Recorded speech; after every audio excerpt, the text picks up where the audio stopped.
corpse would be, sir.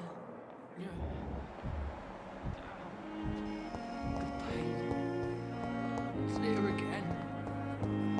The giant Skull. Help me!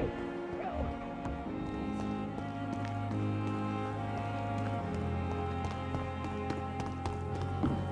Disgust on every street corner.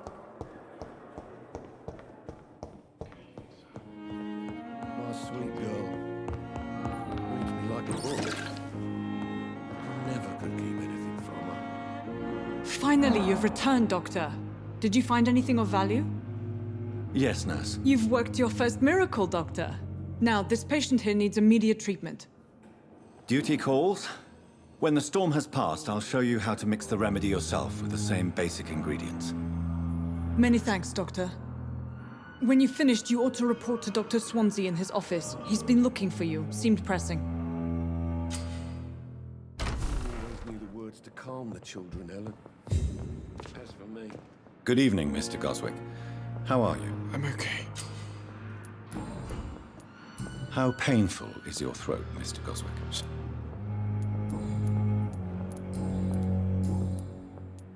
Tell me about yourself, Mr. Goswick. I don't want to talk, Doctor. I have to go now, sir. But don't hesitate to contact me if you need any help.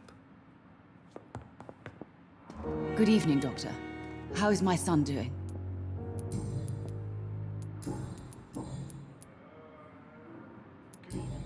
Goodbye, Mrs. Goswick.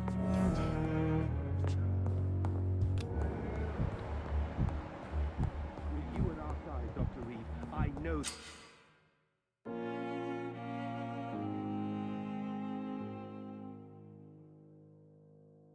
that Pembroke will prevail and survive this epidemic.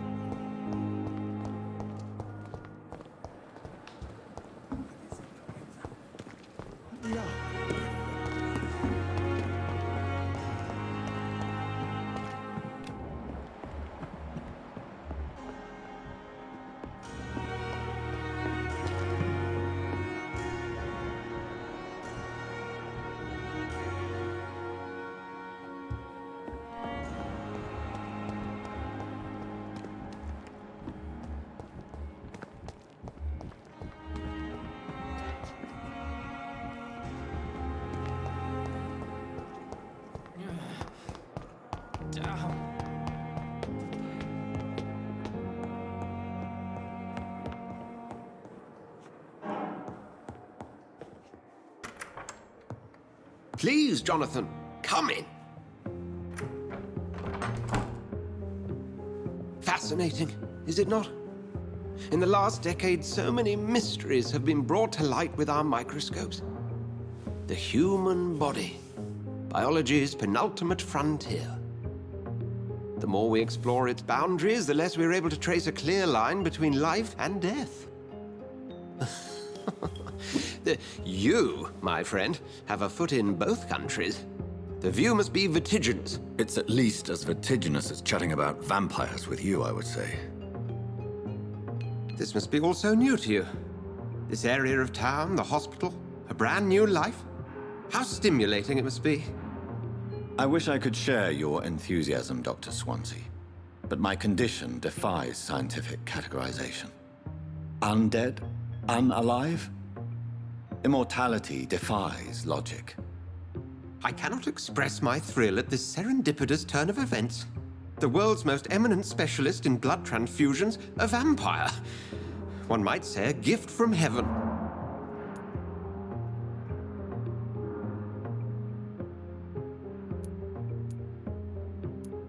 It may seem strange, but your words have brought me some comfort here. Forgive me. I've been an admirer of your work for a long time, and now you are so much more than a brilliant physician. And please, call me Edgar.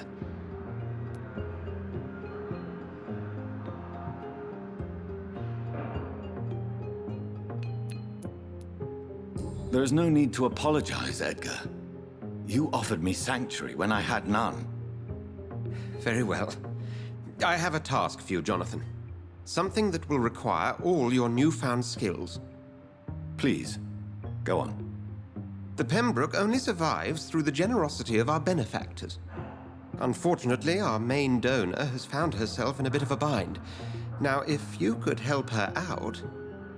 A spokesman or politician is what you need. That's not my calling. And until I come to understand what has happened to me, I require discretion. Discretion is in order, Jonathan. Lady Ashbury has recently received rather indelicate correspondence that, if revealed, would jeopardize her position. And you would like me to eradicate this threat? By the stole, of course not. I would just like you to pay her a visit. Her ladyship is certainly near the tents outside, tending the sick. You can't miss her. Look for someone impossibly delicate. Accepted. I'll see what kind of trouble Lady Ashbury is in.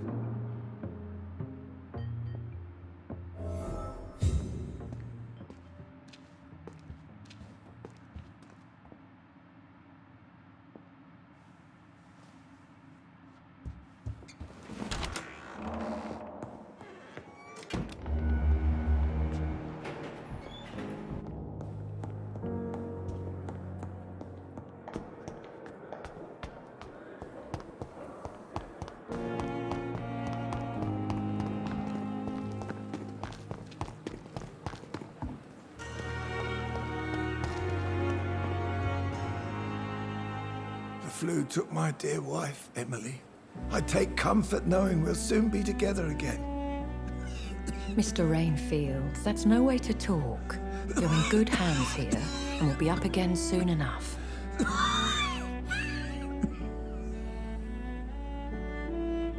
Now do me a kindness and get some sleep. I'll be back round later. Your words are kind, the blessings of an angel. You're the sweet, sweet Lady of Mercy.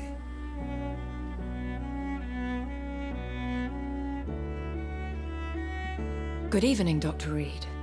It's a pleasure to see you again. You seem surprised. Dr. Swansea has brought me up to speed concerning your recent appointment to Pembroke Hospital. You're a the lady who saved me that night, before vanishing into thin air. I remember you from the pub with Dr. Swansea. Indeed. Allow me to introduce myself formally this time. My name is Lady Ashbury. I remember you well, in spite of the brevity of our encounter.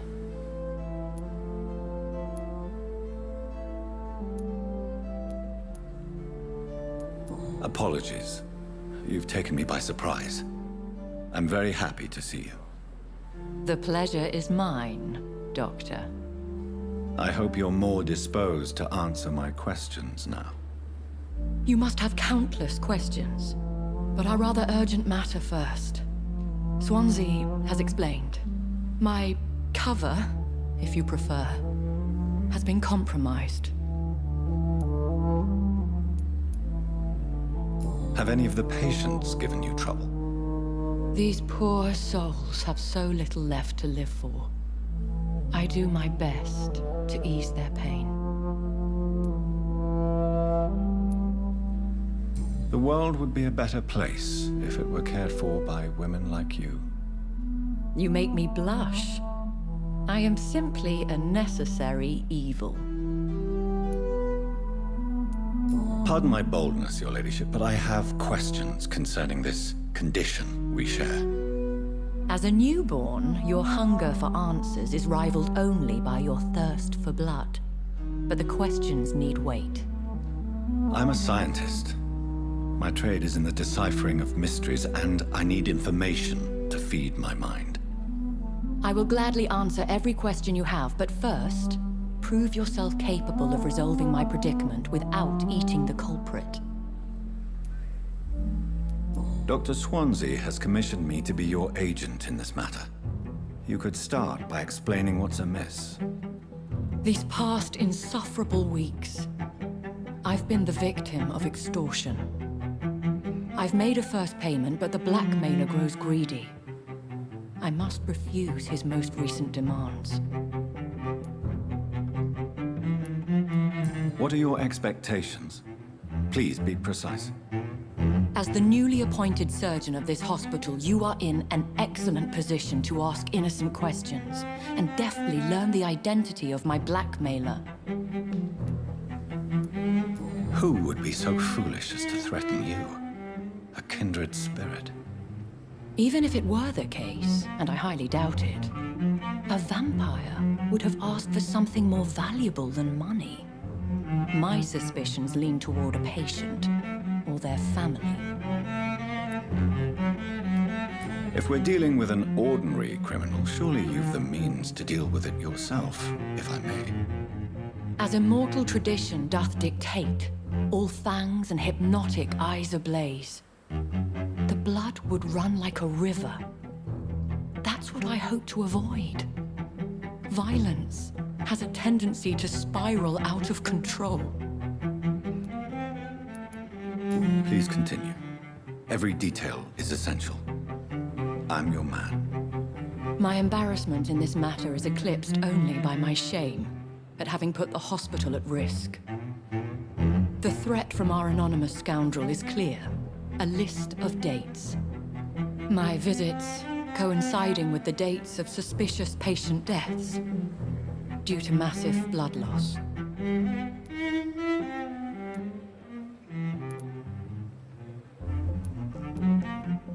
Is it true? Now aren't you the blunt one?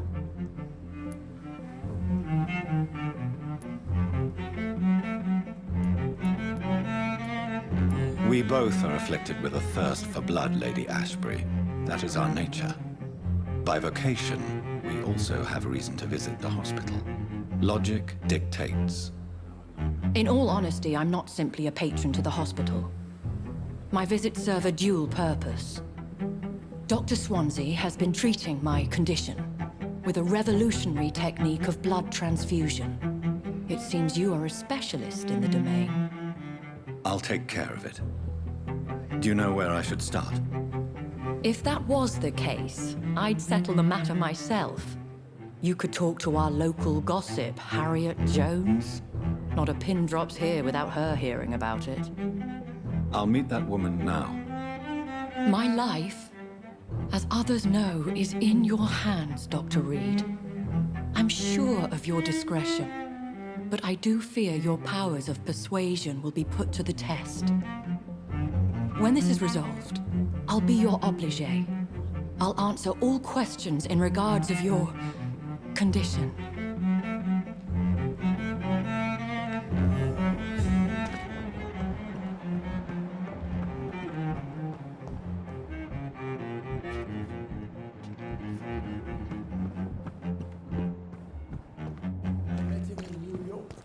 If only there were more of us, with less resignation last summer's and more epidemic was determination. I know I can count.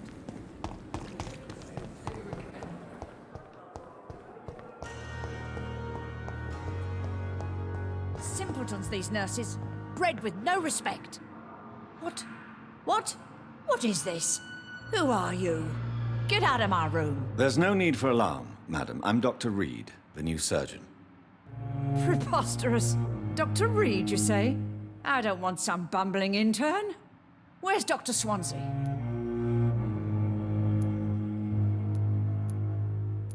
Please, calm down, madam. I assure you that I am highly qualified. I'm just back from war duty. How brave. Threatening an old defenseless woman. You know how long I've been a patient here? You've picked the wrong fight. I'm Harriet Jones. Harriet Jones? Indeed. I've been meaning to have a chat with you. You know what goes on here better than any other patient, I gather. Oh, better than any patient, nurse, or doctor. I've seen so many vile undertakings. I heard there have been some despicable goings-on. Was there a case of blackmail? Blackmail? Wait. You're investigating something. This isn't a social call. One of those incompetent cunts slit a poor sod's vein.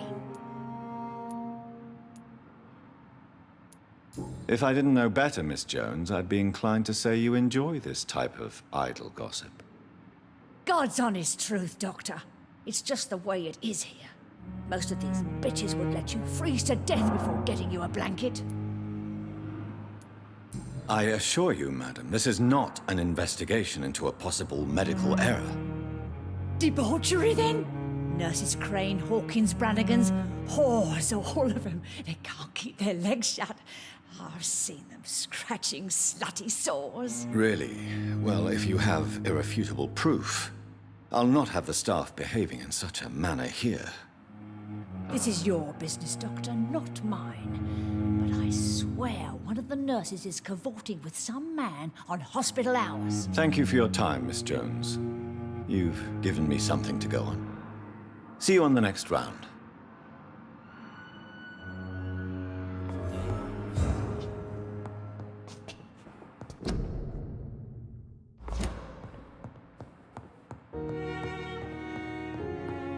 The patients and staff might know something. I'll start my investigation with them.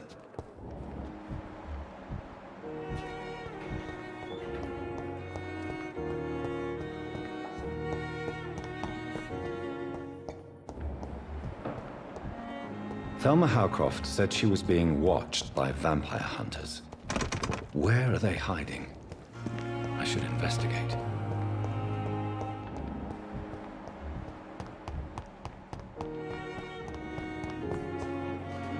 Good evening, Nurse Hawkins. Good evening, Dr. Reid.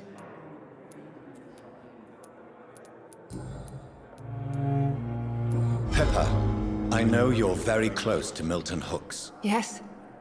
Milton Hooks is my man. If you want to report me for that, just feel free, Doctor. I have no intention of reporting you, Nurse Hawkins. But are you aware of the risks? The rules say I won't be allowed to work as a nurse anymore. But here at the Pembroke, we break rules all the time. Is he worth the risk? Hey, I'm no perfect woman, and Milton is not the finest bloke. But we do our best to get by. That's all any of us can hope for nowadays. Milton cheats patients out of their money at this hospital, Pepper. Are you his accomplice? Yes, I am. Is this your definition of being useful? By abusing the sick and poor? No. It is my definition of getting out of this useless life once and for all. Why do you do it? Why not? Most of the sick who paid for a bed are already dead, or will be soon. Don't you see the futility of all this? You put a price on hope. This goes against everything you swore to uphold as a nurse. Report me then, Dr. Reid. Report the little nurse and keep on lying about the surgical errors, the wrong dosages and diagnostics that we all covered for the sake of our colleagues. Whose idea was it? What difference does it make? We did it together, and I'm guilty as charged. Answer my question. It was my idea first, even though Milton would say it was his, to protect me.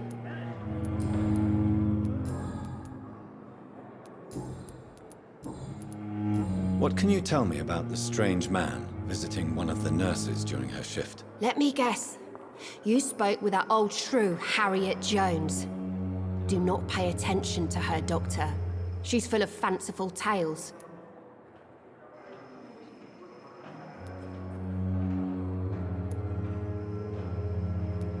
She could have been telling the truth about the mysterious man. That old witch will end up in hell soon enough. Who cares if a nurse finds some happiness where she can? No matter how you feel about her, Miss Jones deserves our help. Who says I don't care for her? Hate is what keeps that old crone alive.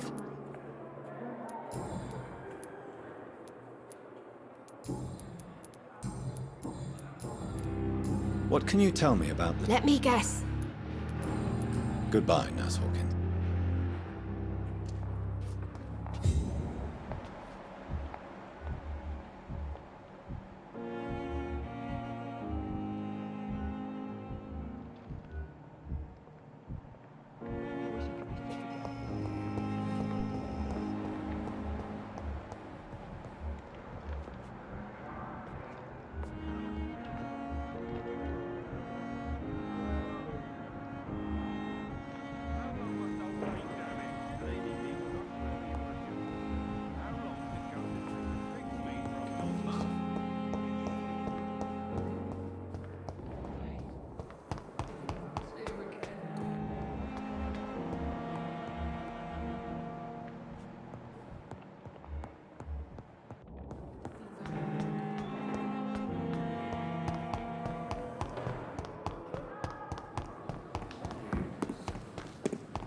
Good evening, Nurse Hawkins. Good evening, Doc.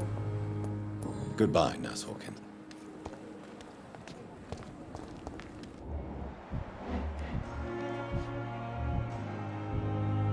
Good evening, Nurse Brannigan. Good evening, Doctor.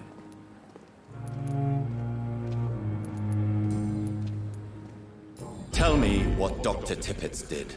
I know his mistake caused a patient's death. If I had not covered up his error, Dr. Tippett would have been fired from this hospital. I could not let that happen. You can't allow your emotions to dictate your conduct concerning patients, Nurse Brannigan. Look around you, Dr. Reid. Do you really think we can afford to lose a brilliant practitioner like Dr. Tippett's in our situation? Perhaps you did it with the best intentions, Nurse Brannigan, but you took a great risk. Must I remind you that a man died? You mean you've never made a mistake? Never covered your tracks? Come on, Doctor. I wasn't born yesterday. Why does Dr. Tippett claim you're the main reason he keeps working, despite his fatigue? If it wasn't for him, I probably would have left the Pembroke years ago. Dr. Tippett does not think of you as just a nurse anymore, does he? If you're suggesting he's not taking my gender into consideration when it comes to medical practice and knowledge, I really hope he doesn't.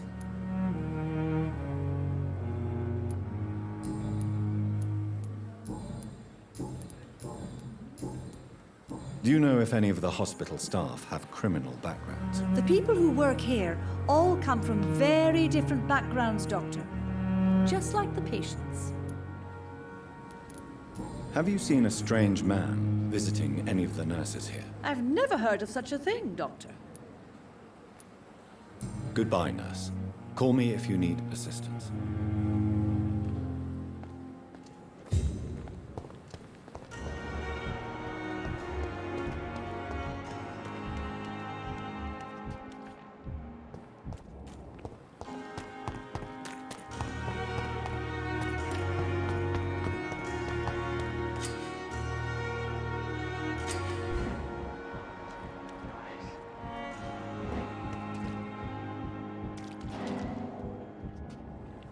You're sure you don't come back with me?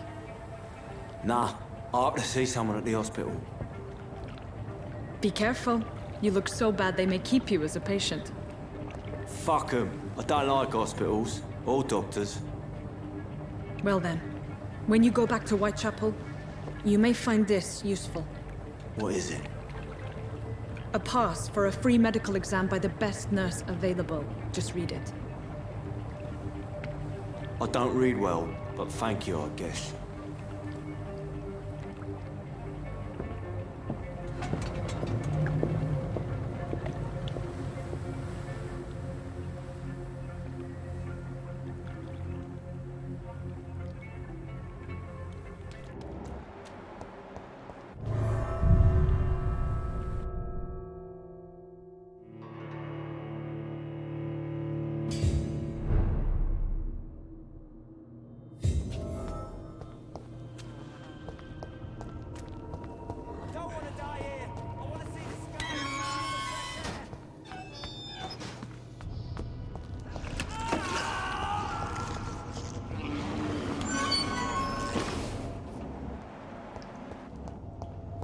This man has been savagely attacked and dragged to the floor.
creature is this?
Here's what's left of him.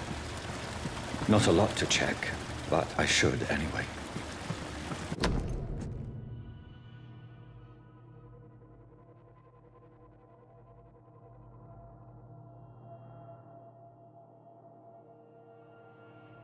Some voucher for a free checkup in Whitechapel. What is Nurse Crane up to? I really must find her.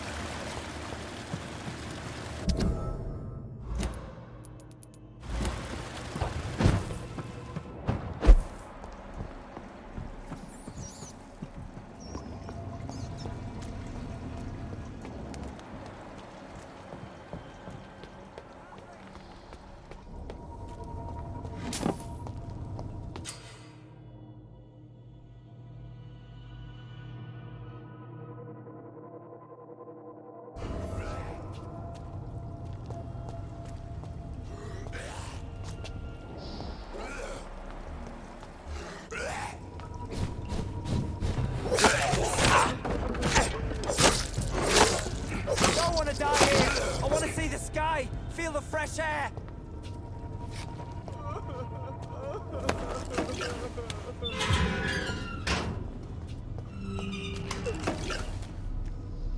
Are you injured, sir? Help me get out of here! I need to get out! I'm Dr. Reid, and I'd be glad to help you, but you must calm down first. Please, take a deep breath and tell me your name. Okay. I'm Oswald Thatcher. Please, I need to get out. Mr. Thatcher, your friend Newton sent me to help you. Do you remember him? Yes, I do. Good. Now leave this place and enjoy the cool night air. It's quite invigorating. I'm sure you'll feel better if you do.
Have you found Oswald? Not yet, sir.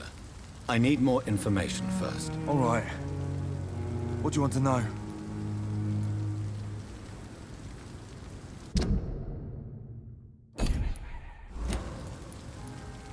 I have all... Thank you.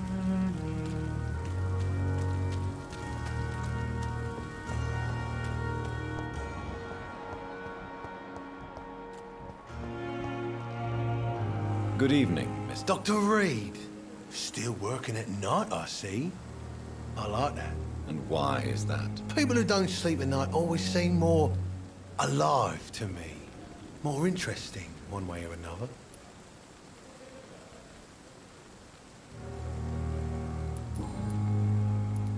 Do you ever think about that poor fellow I saw you push in the water? The wound he gave me will make sure I don't forget him.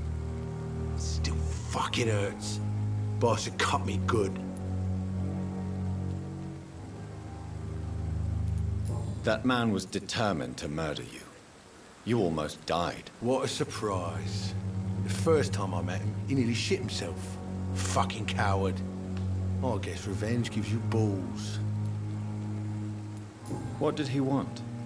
Revenge? I recently had to kill his brother. Poor arsehole thought it would be easy to return the favour. Only the strongest survive, then? Survival at all costs. Is that all you think about? I'm the toughest bastard you'll ever meet, Dr. Reid. And I don't give a fuck what you think of me. How is your hospitalization going, Mr. Cox? This is a shitty place with shitty staff. But as long as I'm treated all right, I'll be fine. What's wrong with the Pembroke staff? That bastard you sent to bring me here, Milton. I thought he was going to break all my bones before I reached my bed. I see. Any other smart comments? The nurses aren't too ugly. Especially that foxy one, Nurse Crane. Pretty brunette, tough attitude, all like that. What's wrong with the hospital? Come on, Dr. Reid. The place is a dump. Smelly, sad, and dirty. But you're alive thanks to the efforts and dedication of the staff here, aren't you? What are you expecting, a medal? I thought that saving lives was just part of the job. Must be an unsatisfactory profession at this time, I'm sure.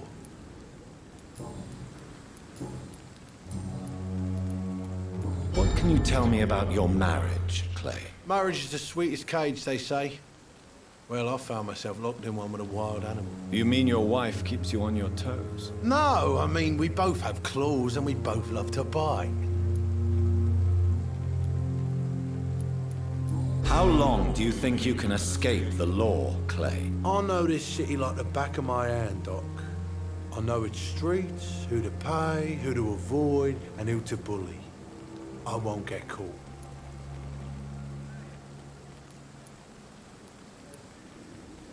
We can't escape the consequences of our actions. The past catches up with us in the end. I ain't afraid of death. I don't hide who I am. I live my life honestly, which is more than I could say for most folks. And who are you, then? I'm the leader of the Wet Boot Boys. One day, I'll leave this shitty place and punch in the face all who thought I would not come back. Am I right to assume your wife's letter pissed you off, Clay?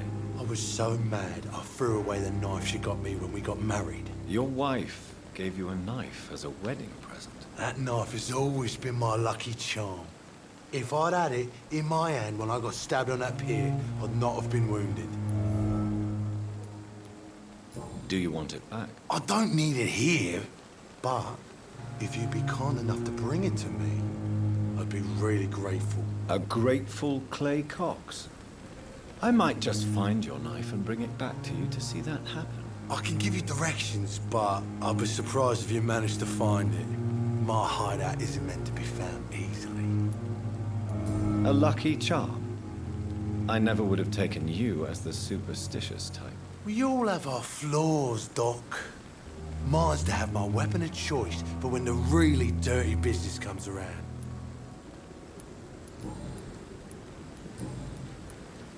I'll leave you for now, Mr. Cox.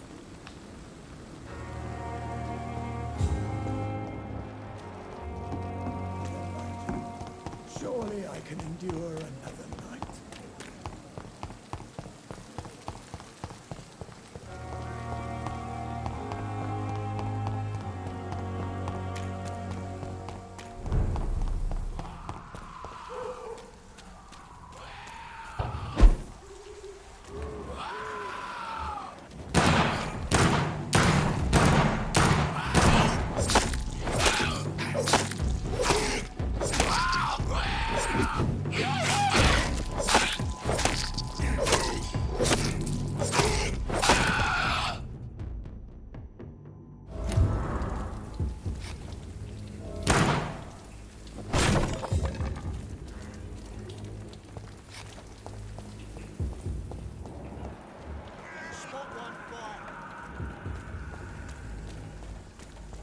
This was mine!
Get away from me!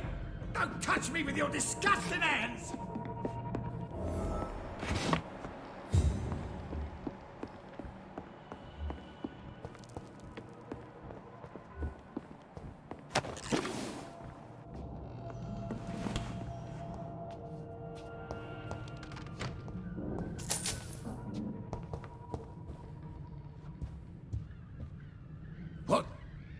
What happened? Who are you? It's all right, sir. You're safe now. Oh, a fellow Englishman. Thank you, sir. For a moment, I thought those bloody heathens had killed me. What are you doing here? This place is not safe. Yeah, it's a cesspool, but it's mine. I came to collect some overdue rent, but those who still live here have gone completely bonkers. You're very lucky to be alive. Yeah, filthy immigrants. Fucking savages, every one of them. And now with this bloody fever, they're just animals. You can find safety of sorts in Whitechapel. If you're quick and cautious, you'll be able to avoid the savages.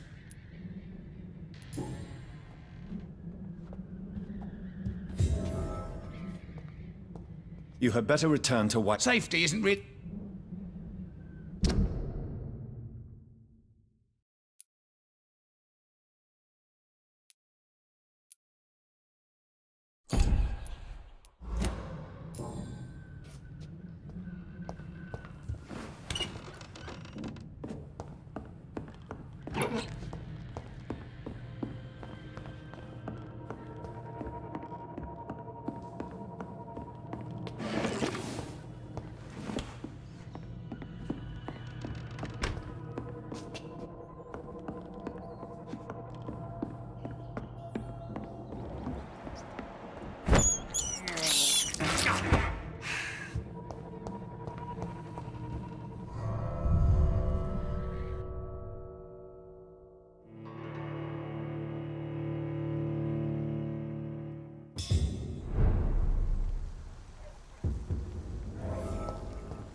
pictures every night. Aye. The God grew more and more every year. A leech!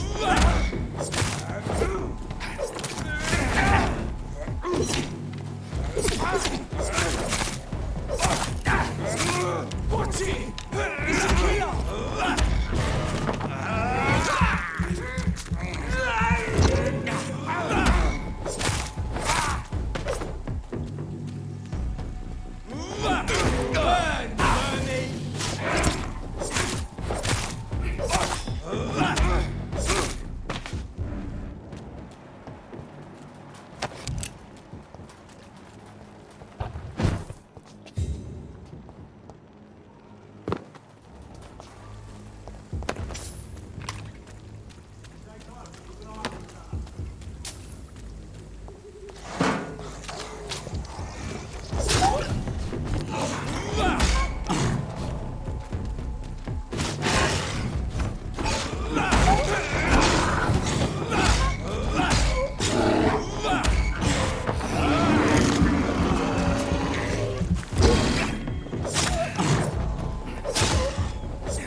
I cannot enter.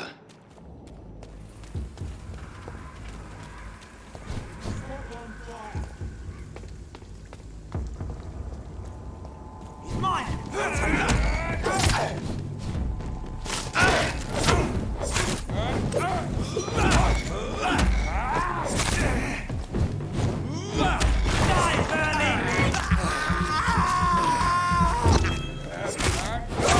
We have to stop it! Yeah!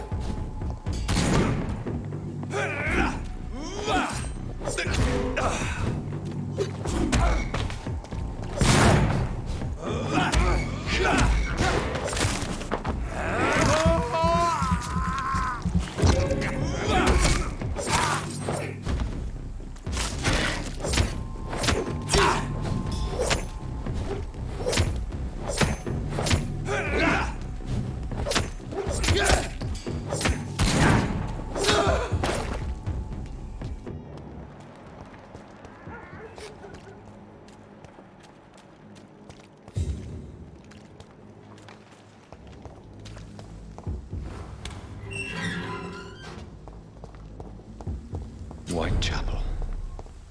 This neighborhood is linked somehow to the kind Lady Ashbury's blackmail.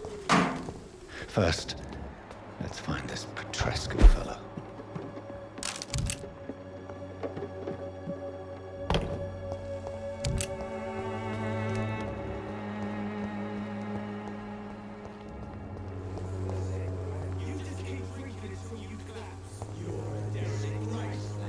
Fuck you all! Fuck it all! Stop it now, Albert, stop it! Me, I'll not die in some piss-stinking alley drinking worse than a week-old lavvy.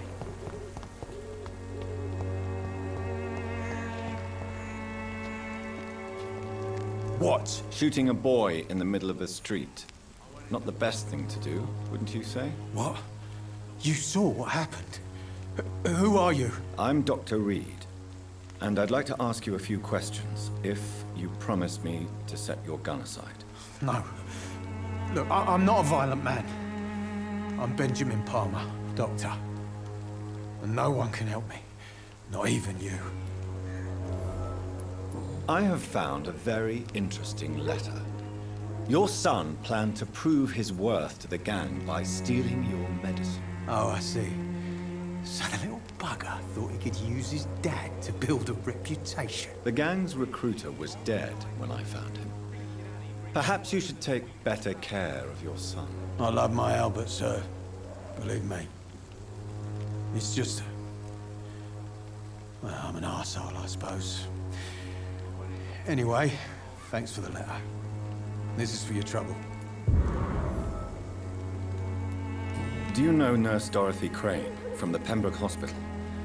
Have you heard anything? It's funny, I've been searching for her too. I need some pills. But the woman is a phantom, if you ask me. Really? And why is that? Word is she ain't real. It's just a cover for some doctor who runs an illegal dispensary for migrants.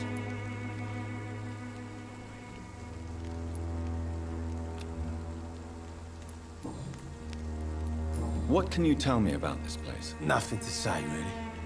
This is where I used to live, and this is where I live now.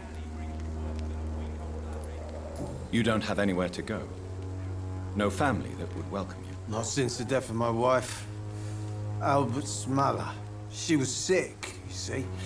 Long before the flu and all this shit. You mean you used to have a better life? Yeah, I had a wife, a home, and a job. I even used to have a name. And now I'm just Ben. Ben the Tramp. Perhaps you could focus for a moment and tell me your troubles. I'm sick, broke, and my son just stole my pills. Everything's coming up roses.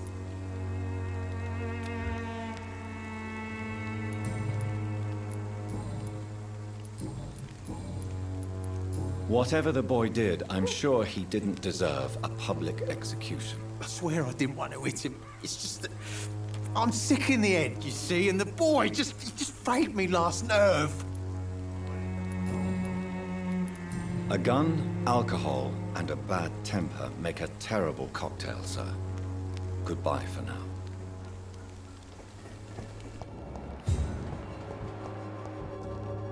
Are you all right? The bastard hit the wall next to me.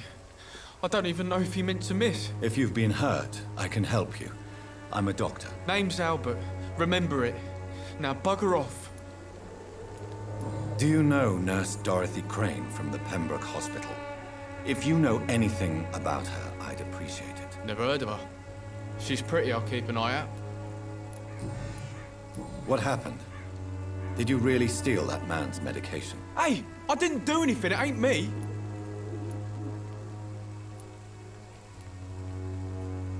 Medication and drugs are a rare commodity in East London. So you picked an easy target, didn't you? Sod off, mister. You ain't got no clue what's going on here. Bastard was a soldier in the war, so now he's got the right to shoot me. It's true. I'm not familiar with this part of town. Perhaps you could help me. I said sod off. Go find yourself another guide.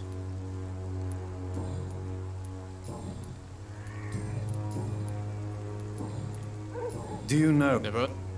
Goodbye. The wet boots will be proud of me.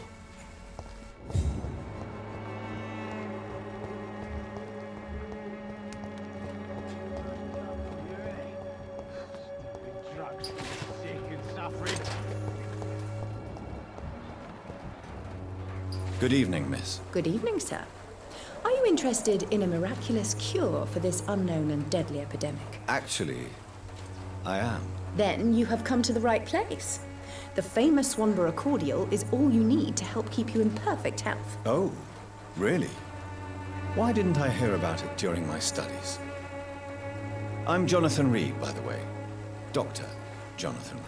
Ah, my brother has spoken of your research, sir. I'm Loretta Swanborough, and it's always a pleasure to meet a fellow healer. Do you know Nurse Dorothy Crane from the Pembroke Hospital? I'd like to know more about her. I don't like to talk about competition. Competition, you say? Never met her, but it seems she provides some sort of medical care to the poor. The whole thing has to be some sort of scam, if you ask me. Tell me, who intrigues you most in Whitechapel? The region itself is something to see, but I would say Camellia the mute florist who gives away her flowers. What do you think of the locals? Most of them are afraid or desperate. They all come to me eventually for my remedy. Is there anyone I should avoid? Cadogan Bates, without a doubt. The bloody bastard remorselessly exploits poor migrants as soon as they get here.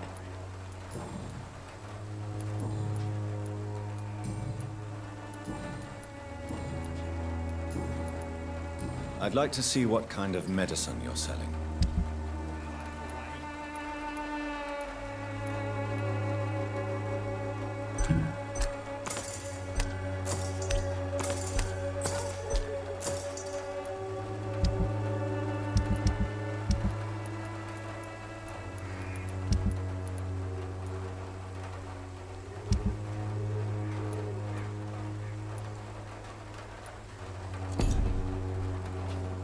The Swanborough cordial can be the answer to all your problems. As long as you have the money.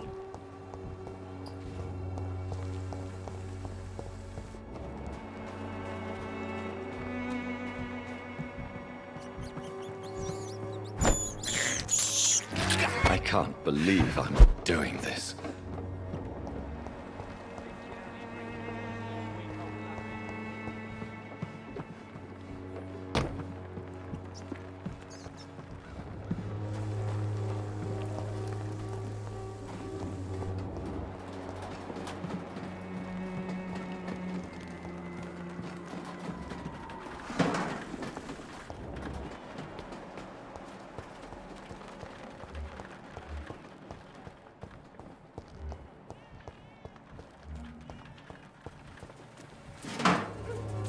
This district seems to get uglier every...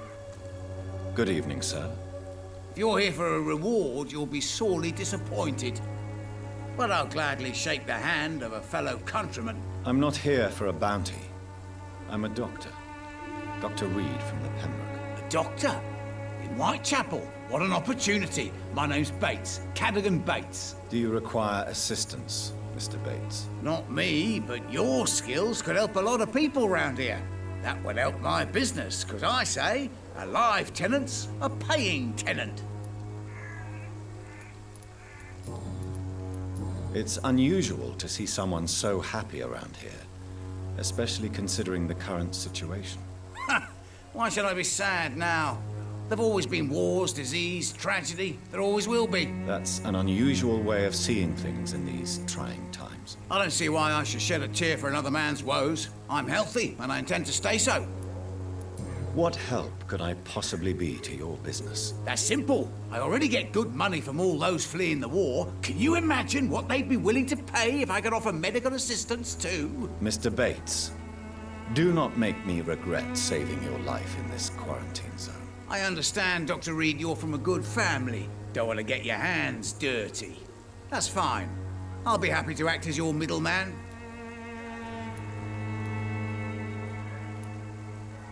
I've no interest in money. Perhaps one night I will visit you and take what I require. If that should happen, there will be no need for a middleman. So it's a no, then. That's too bad. The Reid tonic could have really helped people, you know, save lives. Isn't that what you do? I mean, people buy that Swanborough shit. Tell me, what's your honest opinion of the increasing violence in London? People are just beginning to discover what we've always known. This city's rotten to the core. They just took their bloody time to wake up and notice it. What do you mean? People are acting like the violence is news. But it's always been savage down here. It just bubbles to the surface every now and again.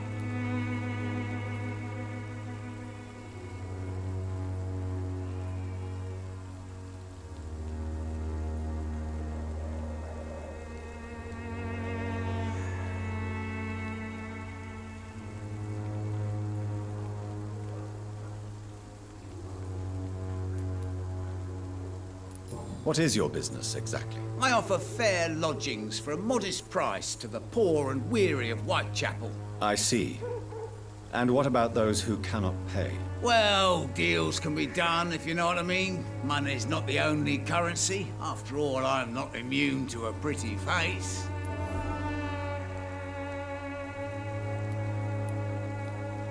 I don't approve of your actions, but I know very little about this borough, other than its reputation. There are always necessary evils. A necessary evil. That's one way to think about it. Knew you had more smarts than all these immigrants.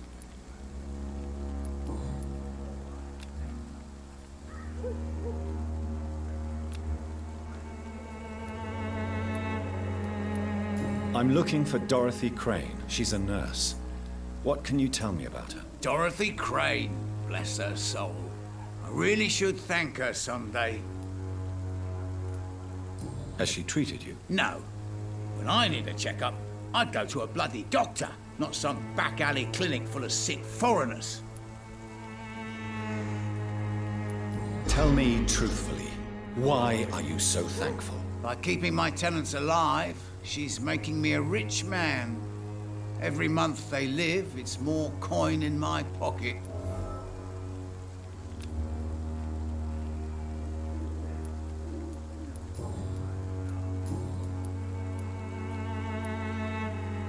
You seem to have recovered well since your attack. Do you ever think about what happened to you? Not much. It was a fucking nightmare. Savages, absolute bloody savages. Their appearance, Jesus, it made me want to puke. You'd better not come back here. I won't be around next time to save you. I want to know everything about the recent violence, Cadogan. And I want the truth. Well, rent may be a bit high, and yeah, I've had to evict a few people. But that's business, isn't it?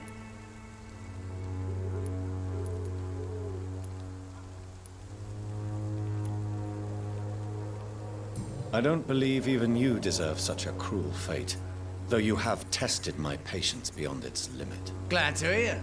Nice to know there's another civilized individual in these parts. Not like those bloody savages.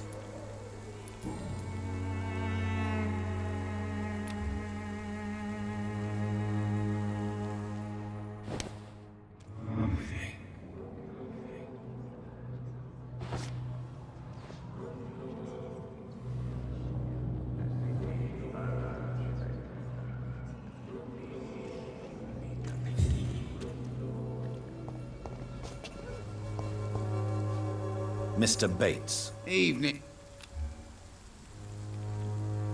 Since I took an oath to help people, can I be of assistance? Well, seen better days, that's for sure. But it was bound to happen with all these refugees about. Infecting you is probably the last thing on these people's minds. Take this, in any case. What? You give me this for free? Don't have a clue about this place, do you?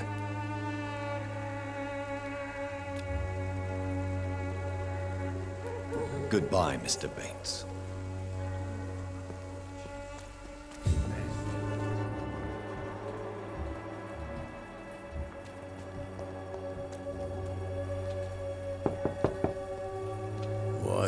What do you want? Leave me alone. Good evening, sir. I'm Dr. Reid. I'm looking for Nurse Dorothy Crane. There is no Dorothy Crane here. Now, goodbye. I'm afraid this medical leaflet says the opposite, sir. Really? Well, I'm afraid I'm going to close this door right now. Go bother someone else, Mr. Doctor. To enter that house, I must discover who this man really is. Maybe I could start by observing what he's up to.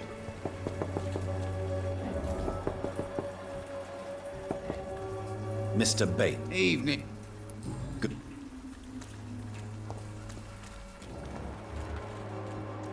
It's locked.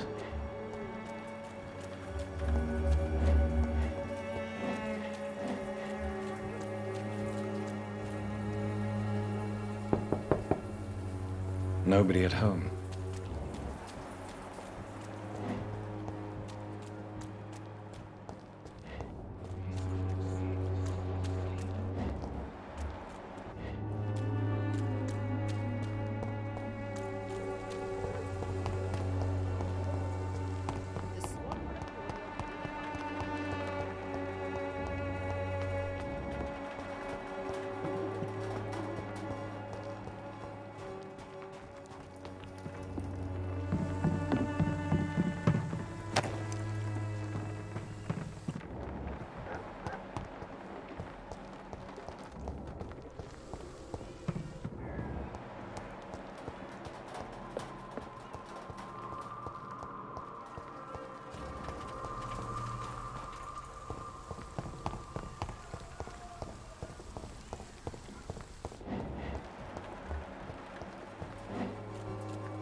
There's no one in.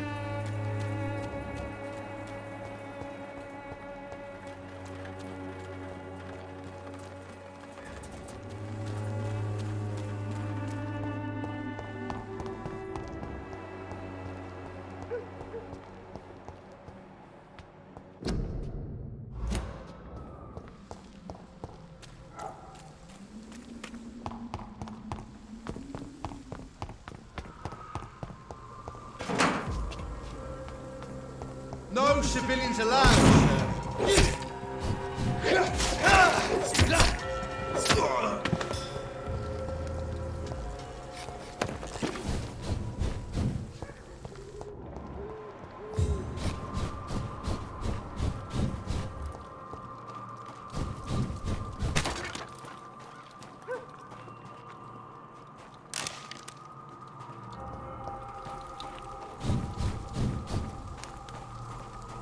It's one of them!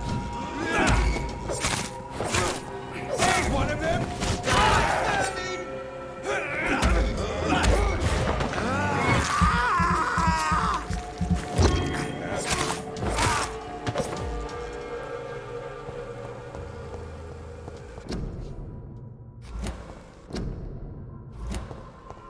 I cannot enter.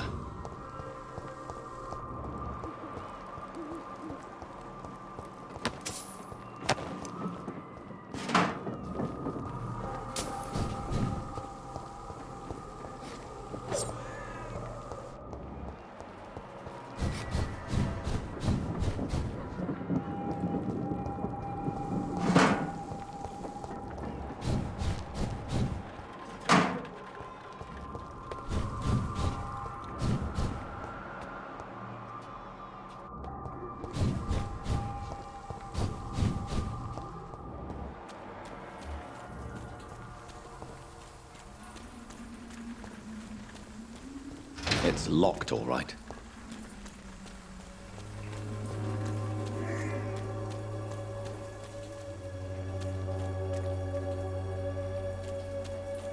Who distribute flowers at this hour of the night?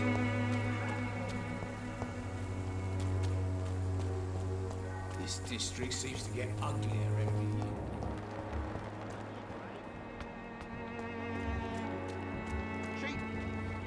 Welcome, sir. Please, take a browse of my wares. I am Dr. Reid. I would like to ask you a few questions, if you don't mind. Doctor? Interesting. I'm Barrett Lewis. Usually I don't have time to waste with talk, but at this hour of the night I can hardly refuse.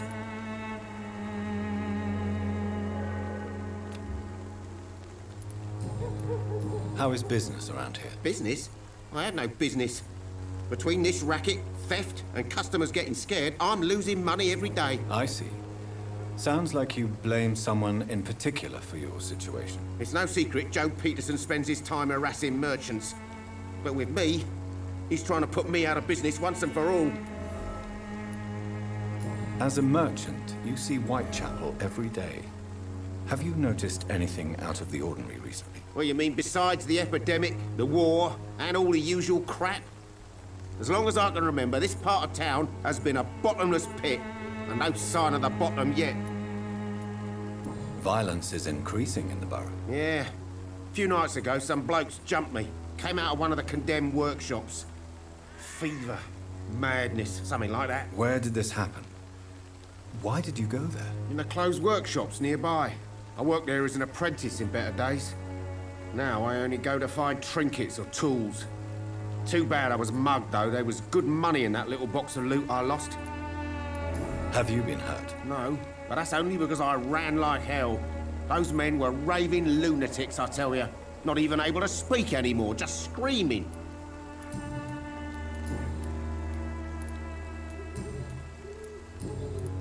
Have you heard of a nurse called Dorothy Crane? Nurse Crane? So the bitch really is a nurse, then? Always thought she was just some crafty foreigner, that one.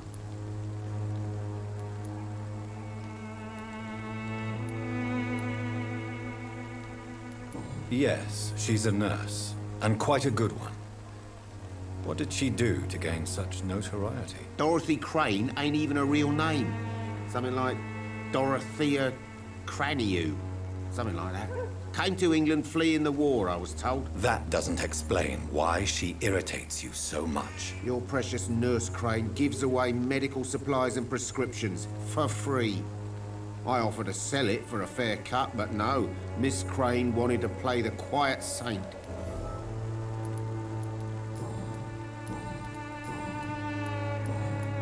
Goodbye for now, Mr. Fancy pop. You never... Right then.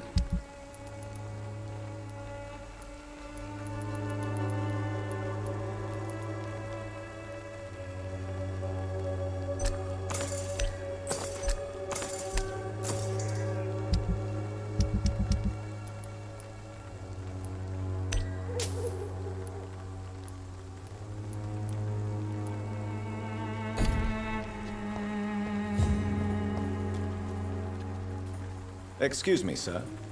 I have a few questions for you. Another journalist? I didn't answer the first one, so piss off! I'm not a journalist, I'm a doctor. A doctor, you say? It's quite a rare breed in this part of town. Really? But still, here I am. Dr. Jonathan Reid, at your service. I'm Joe Peterson to some, but Colossus Joe to most. And I don't remember asking for your service, sir. Have you heard of a nurse named Dorothy Crane? She's a colleague of mine, and is supposed to live around here. Dorothy Crane? Yeah, I know her. One of the few good souls who dare to help the sick around here. Could you please tell me more about her? She's a nice girl. Tries to help the migrants. I offered to give her a hand, but she said my reputation would attract too much attention. May I ask what you do around here? I do whatever I want, and sometimes even more. Now sod off. According to you, physicians are scarce in this part of town. Why is that? Not familiar with this neighborhood, are you? I guess your fancy colleagues are too afraid of being stabbed in the back. This part of town does have quite a reputation. Would you say it's justified? Totally. Look at me, for instance. I always look my opponent in the eye before knocking him out. How did you become the local bully everyone is afraid of, Joe? There's no pride in roughing up poor bastards. But this is the only job I've found. And it pays well, too. A job? So you're racketeering for someone else? I got enlisted by the Wet Boot Boys, a gang from the docks. I'm their muscle for their dirty work. You survive at any cost, even at the expense of others. Perhaps that's just the law of nature. I don't care what you think, sir. I do what I have to do for my own reasons, and that's that. I'm not sure Mr. Lewis would agree with your by all means necessary philosophy, sir. Oh, do you really think he's the poor victim here? Barrett can be as sneaky as anyone. Long ago, I even called the bastard my best friend.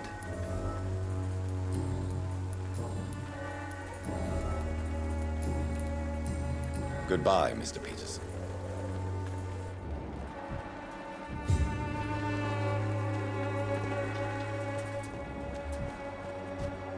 I'm cheap. And I'm clean. Don't be shy, handsome. What can Christina do for you? I'm not looking for what you're selling. But I'd like to ask you a few questions, if I may. I'm a doctor. Dr. Reid. All right then, but be quick. Though I usually get paid when I open my mouth. Do you know Nurse Dorothy Crane from the Pembroke Hospital? Anything you can tell me about her would be helpful. I don't know her, but I know her name is Dorothea Crăciunescu. She came from Romania like me and many others. You seem to respect her. Dorothea helps the sick people of Whitechapel. Everyone should respect that. Christina, have you been examined? The epidemic is spreading fast in London, and you could be exposed, or expose others. I don't like doctors or hospitals, but I don't like you asking questions. Do you need any assistance, Miss Popper? It depends on the price of your medicine. I am shocked that you would think I am that sort of man. Forgive my suspicion. I'm so used to liars with good manners. Thank you, sir.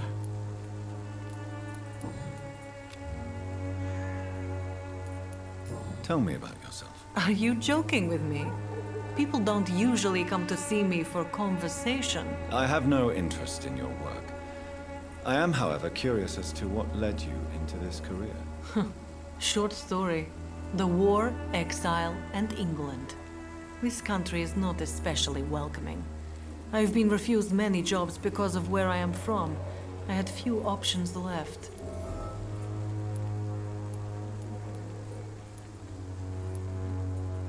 I always thought I was the master of my own fate.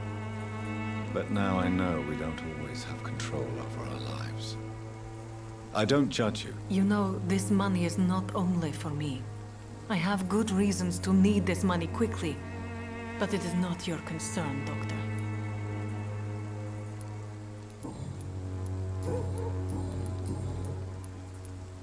Christina, have you been examined? I don't like doctors. Considering your line of work, I assure you it is only a matter of time before you have health issues. If it is going to happen, it will happen. Right now, I need money. That's what's important. You can put your own life in danger, that's your decision. But what about your clients? If you're contaminated, you will put them in danger too. And you think that would worry me? If you knew the men I deal with, their health would not be what you'd worry about.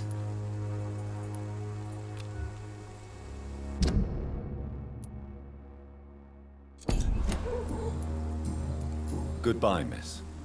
Take care of yourself as best you can.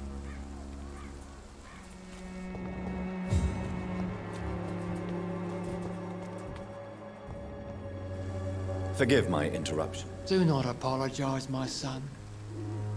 Father Tobias Whitaker is always happy to teach mortals about the incoming Armageddon. I am Dr. Jonathan Reid, and I just have a few questions. A scientist? You are much more lost than I thought, my son. Do you know Nurse Dorothy Crane from the Pembroke Hospital? I'd like to know more about her. I don't like the liberal ideas of nurses, but I especially abhor that Nurse Crane you mentioned. So, you're not exactly a fan of Florence Nightingale's work. But nurses are essential for modern healthcare. Nuns should be the only women allowed to take care of male patients. It's obvious only they have the necessary moral fiber. Why do you hate Nurse Crane more than other nurses? Before coming to London, she was a member of the communist resistance in her country. That's what happens when you let a woman get involved in politics.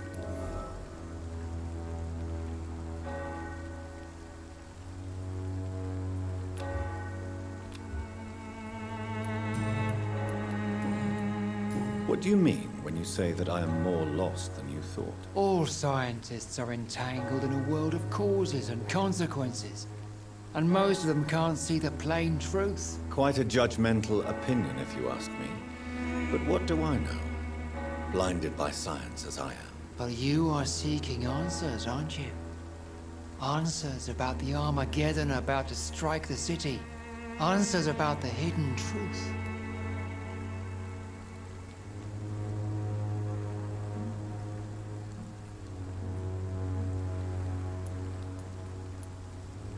Well, I suppose I can spare a few minutes listening to your so-called truth. As a doctor, you must be aware of the decimating epidemic. But let me tell you that this so-called Spanish flu is just the beginning of the end. What do you mean? The beast is finally revealing itself, corrupting the flesh and the heart of men. With my own eyes I have seen them, those minions from the abyss.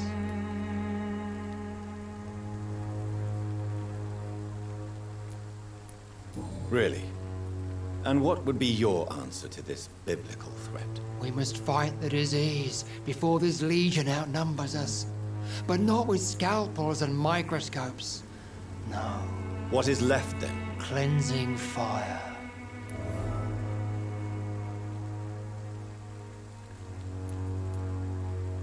Tell me, Tobias, what exactly is your plan concerning the cleansing of this city? God will recognize his own. More than once this city has risen from the ashes, hardened and purified by the flames.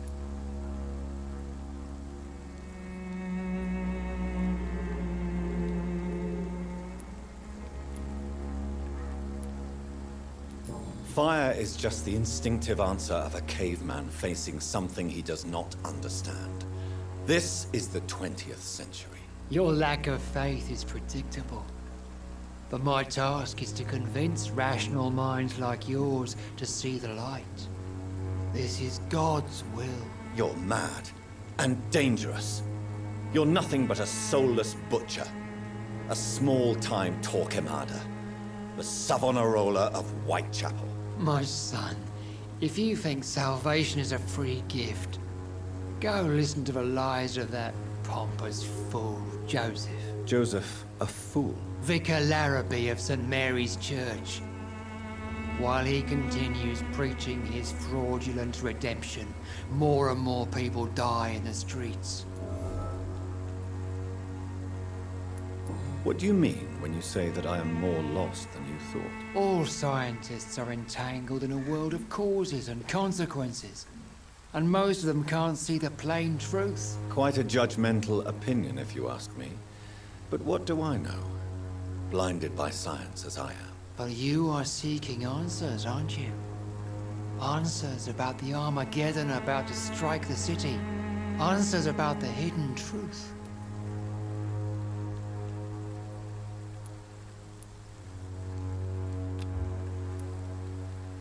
I am.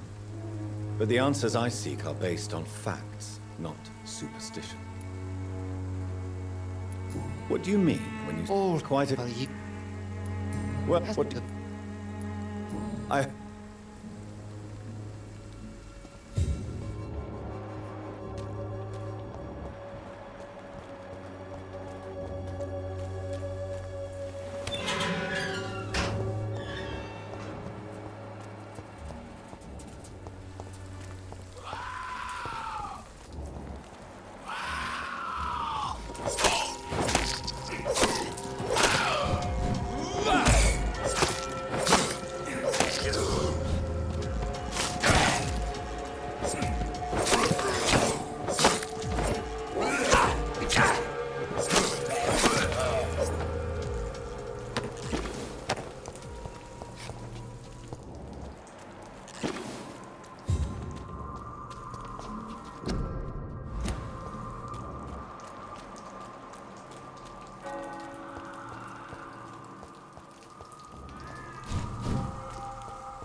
Good evening, sir.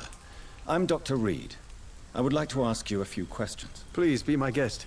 Although I may not be the best informant regarding this part of town, my words speak about that which the eyes cannot see. Really? Are you an artist of some kind? I'm a poet, sir. Richard Nethercott, at your service. May I ask what you're doing at this hour of night, sir? Do you live here? Not at all. I'm just enjoying the pleasure of a quiet walk. Though night talks are always preferable, if you ask me. Especially with strangers. But are you not afraid of the epidemic? Oh, why should I? I see some equity in the Spanish flu. No flesh should be saved, say the scriptures. Good or evil, rich or poor, all are equal in the eyes of the flu.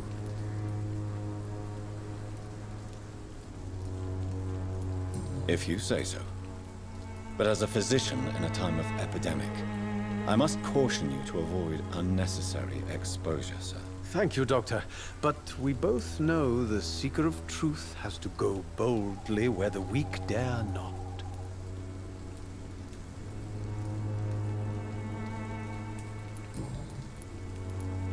Are you aware that your life could be in danger in this part of town? But this is where I must be to feel the real beat of the city. I had to come, see it for myself, alone.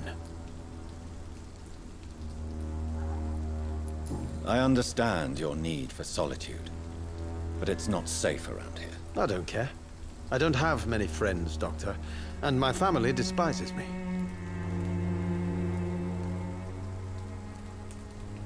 If some misfortune came upon you, who would be here to help you? Well, you, for a start, my dear Doctor.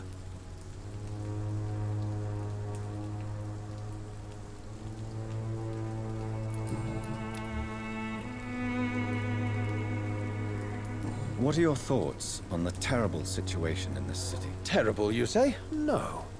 Of course, the death of so many innocents is a tragedy. But the scourge has not been all bad for the city. Oh, no, sir. What are you talking about? Do you remember London before the flu? Noisy, cacophonic, quiet nowhere to be found. And now, listen to this oddly peaceful silence.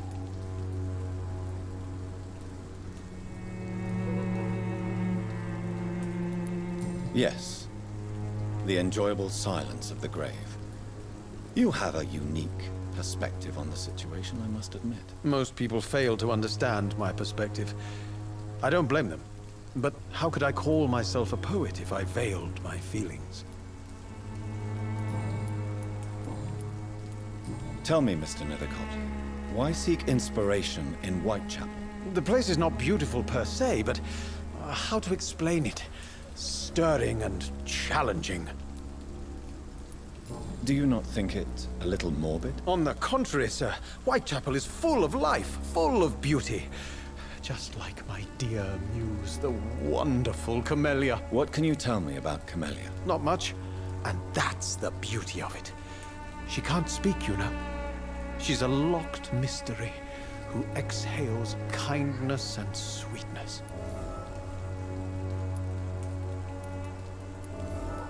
And have you ever tried to learn more about her? Where she lives, how she survives, whom she may know? Maybe I prefer she remains an enigma. Reality can be so dull, don't you think? Perhaps you're just afraid to find out the truth about your muse. One day, perhaps, I'll ask her to come with me. But will she still be my wild flower of Whitechapel if she moves uptown?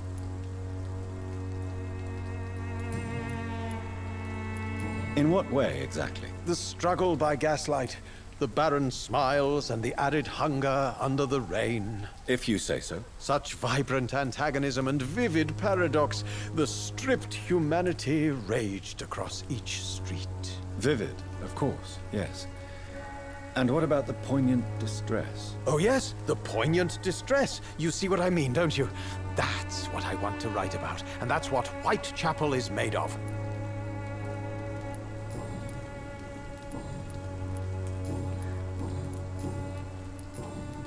I'll leave you alone, sir.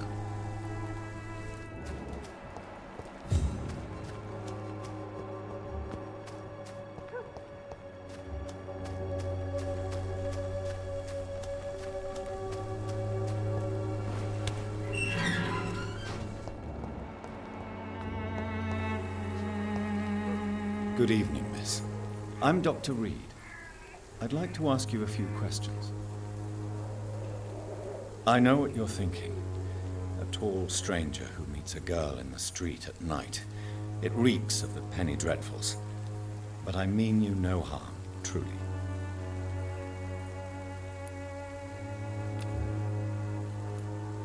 I know you understand what I'm saying. Your silence has nothing to do with you being mute, does it? Very well. Hello again. Tell me about Richard Nethercott. I understand he is quite fond of you, Camellia. Very well.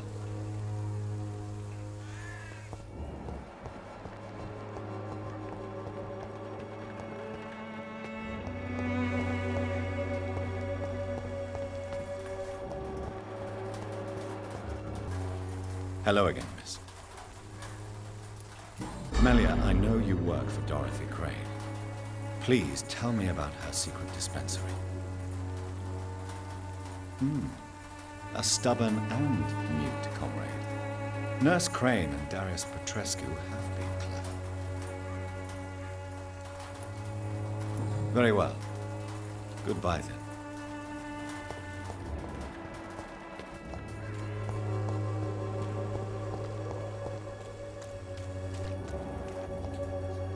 Excuse me, sir. Are you familiar with this part of town? Name's Clayton Darby, reporter. Sorry, I'm new to Whitechapel. But perhaps you could help me since you're a journalist. My name is Jonathan Reid. Dr. Reid, the famous surgeon. I'll gladly help if I'm able, sir. Why are the newspapers keeping silent about the Spanish influenza? It's as though none of you care. There's a war going on. People shouldn't be demoralized by news of deadly diseases. I served in France. Our top priority must be to put an end to this butchery. This war must stop now. Sir, streets are a battlefield too. An invisible and untold war is going on, and it must be stopped. What is a journalist doing in this borough after sunset? He goes where none of his colleagues would dare to go, to inform the country. So you risk your life to reveal the truth. I saw many reporters do the same during the war. Whitechapel is the crucible of so many untold stories and tragedies. I want people to know them.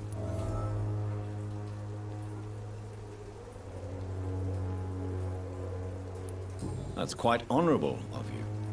But is the public interested? Not at all, sir. And that's why I'm an independent journalist, hoping to sell some stories. Have you any idea of the danger you face in these streets at night? I've had to run and hide more than once from frenzied mobs incensed by the fever. Do you think the flu is really responsible for this, Doctor?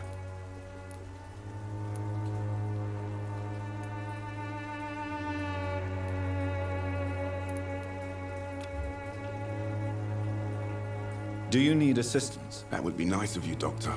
Who knows what I may have caught during my investigation. If you persist in investigating the most pox-ridden boroughs of London, you must accept the risks. Thank you, sir.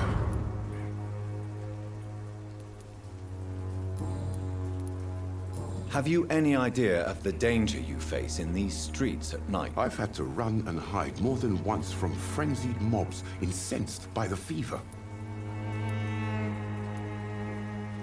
I'm convinced there is more at work here than a simple epidemic. Really? To be honest, I could say the same. Some of the sick I saw or heard of. My God, what happened to them? Christina Popper claims she sells her body because she can't find any other work. Do you believe her? Of course I do. Her story is exactly what I want my readers to understand. We live in an intolerant and divided nation. Do you think things will ever change, Mr. Darby? I believe the situation can only improve. And now that women can vote, I'm convinced things will change.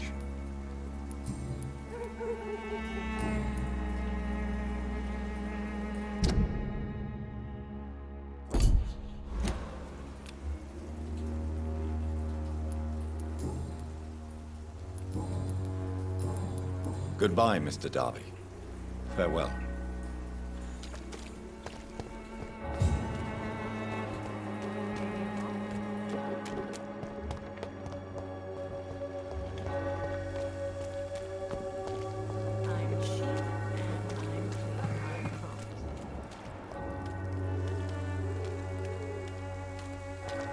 Pay me a glass and I'll be gentle. Pay me a bottle. How long have we known each other?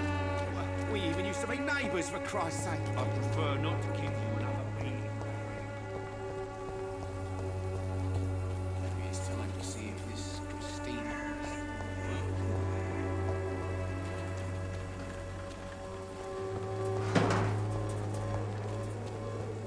I cannot enter.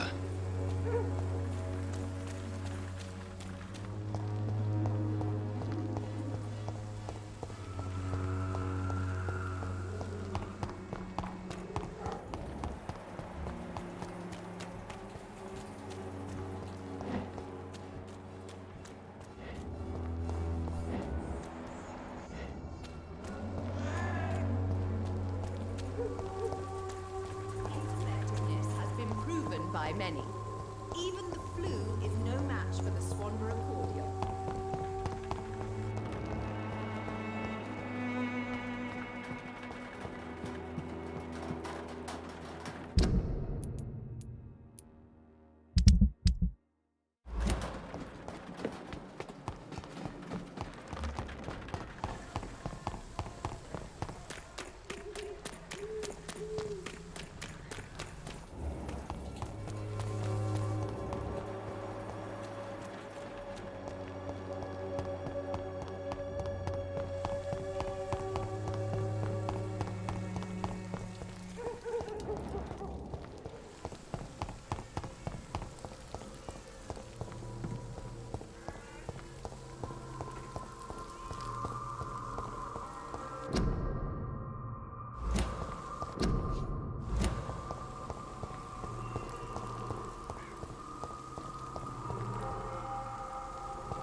It's locked.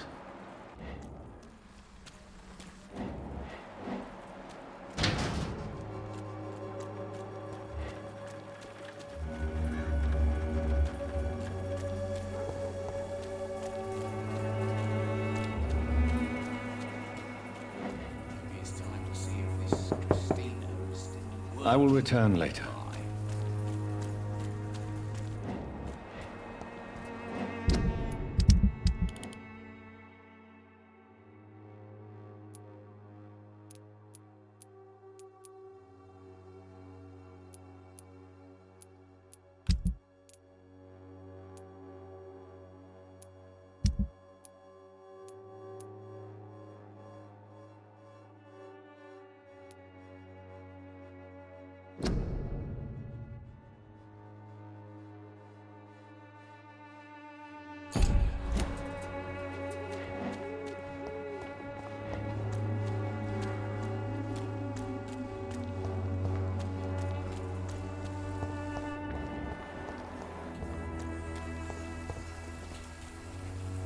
Mr. Bates. Evening.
Was I that evil to deserve such punishment? My only regret is that no one will mourn me, for I have never been loved.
I cannot enter.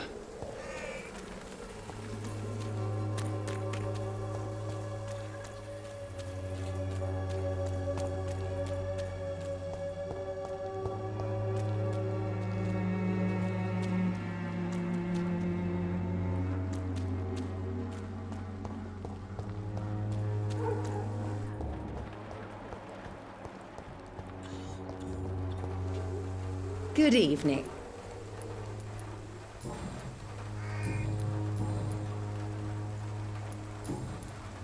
I'd like to...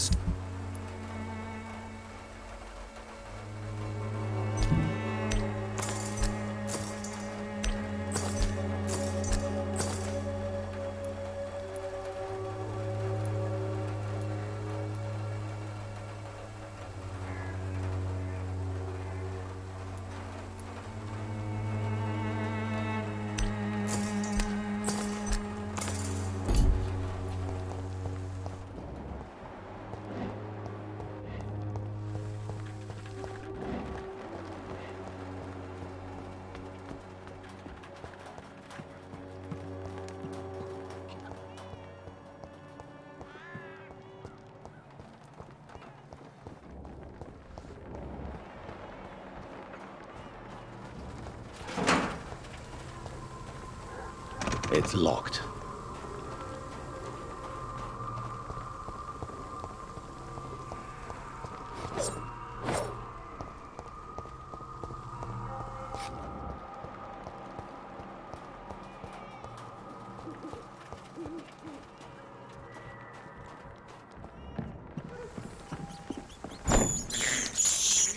This is despicable.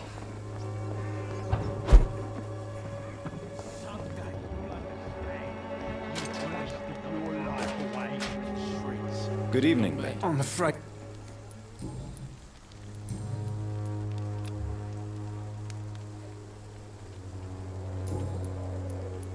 What is it, Benjamin?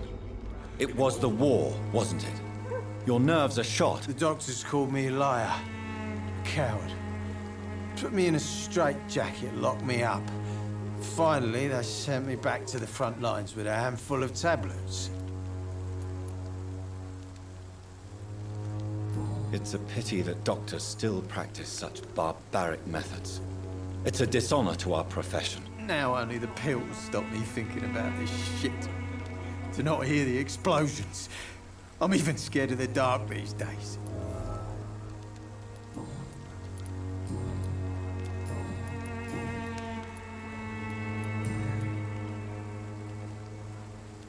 A gun, alcohol, and a bad temper make a terrible cocktail, sir. Goodbye for now. I won't end up another drunk arsehole littering the streets.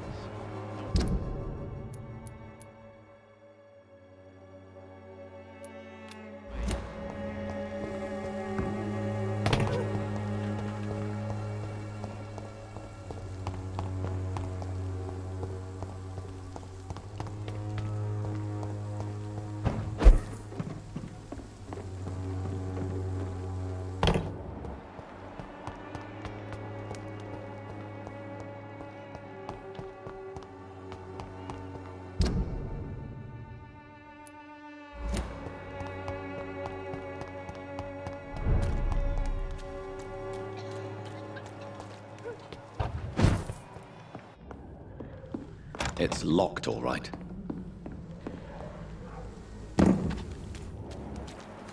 I cannot enter.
It's locked.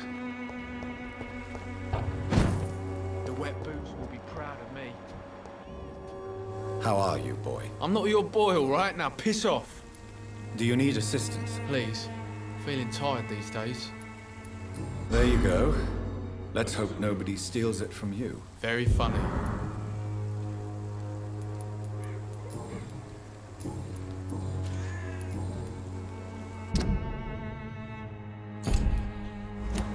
Goodbye.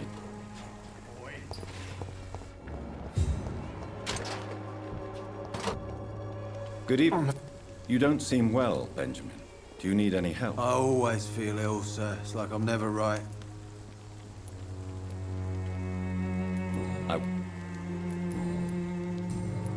A gun, alcohol.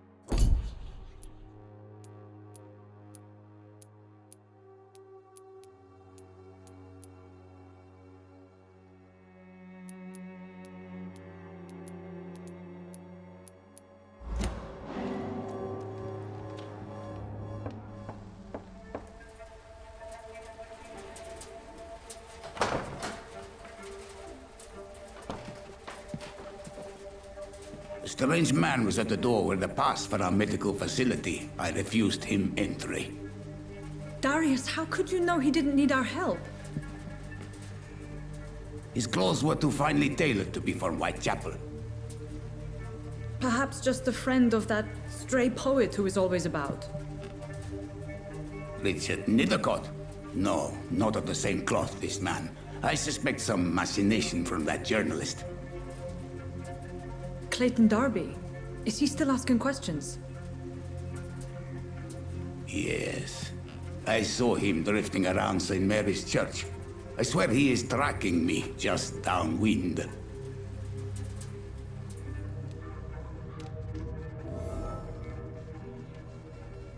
I must talk to that journalist or the poet. They must know about Darius. Nearby the church they just mentioned.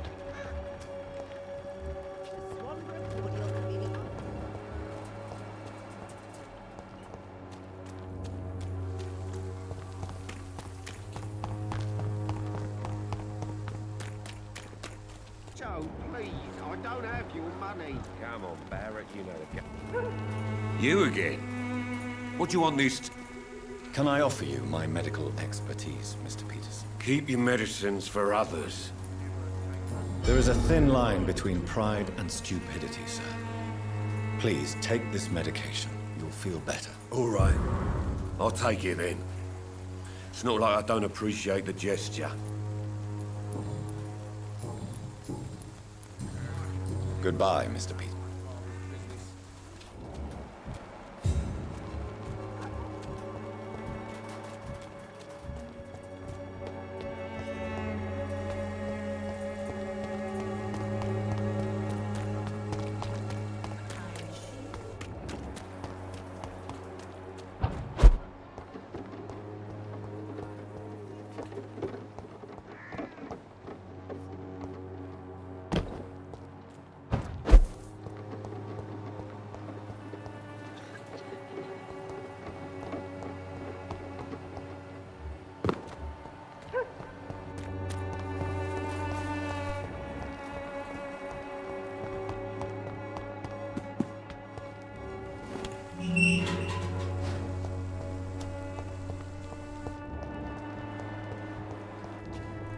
Good evening. And good evening to you too, my good sir. Can I be of any help?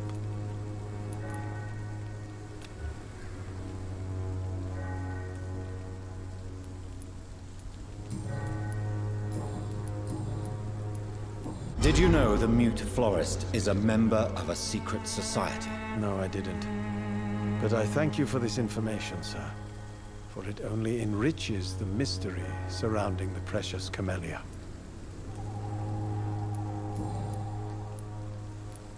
Did you? No, I didn't. Are you not curious? Is there not more you wish to know? That girl has not an ounce of malice in her. Whatever she may be hiding, it's certain to be for the benefit of most, if not all. I fear you are a hopeless romantic, Mr. Nethercott. Guilty as charged, Dr. Reid.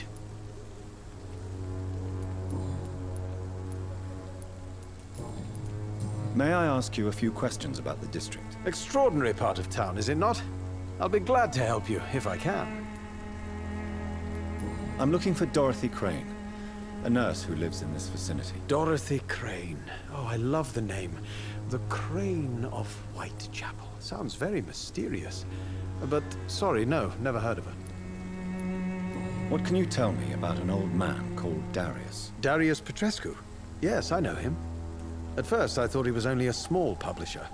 I invited him to publish my work, but his reaction was pretty clear. Not interested in your talent?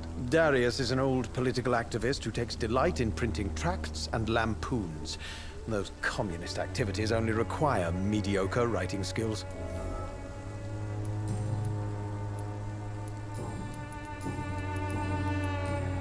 I'll leave you alone, sir.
Good evening, Doctor.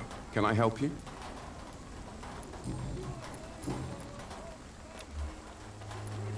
I heard you're investigating an underground medical dispensary in Whitechapel. What do you know about it? Not much, I'm afraid. They are wary of strangers, and I'm not really an acquaintance of theirs. Why do you care?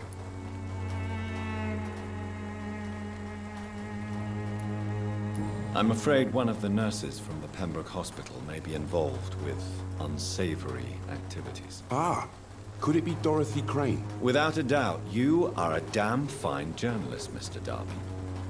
What do you know of her accomplice, a man named Darius? I don't know much about the man. He's very cautious, never goes out, doesn't seem to have any friends or family. He has no relatives at all? No. Except for that strange man, a poet named Richard Nethercott, who sometimes comes by.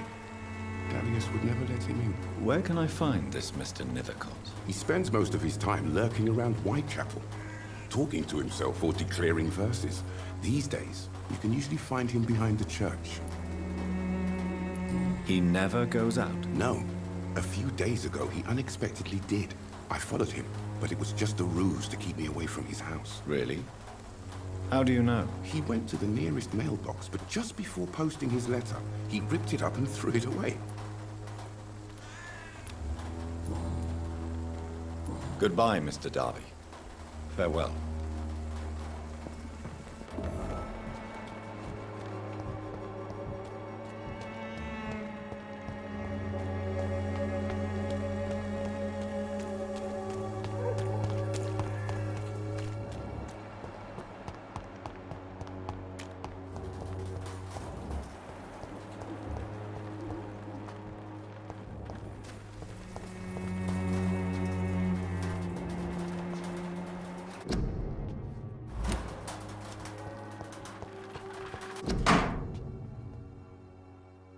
The content of Darius' letter to his children could give me more leverage to enter. Darius is a bit less of a mystery now. It should not be that difficult to incite him to let me in.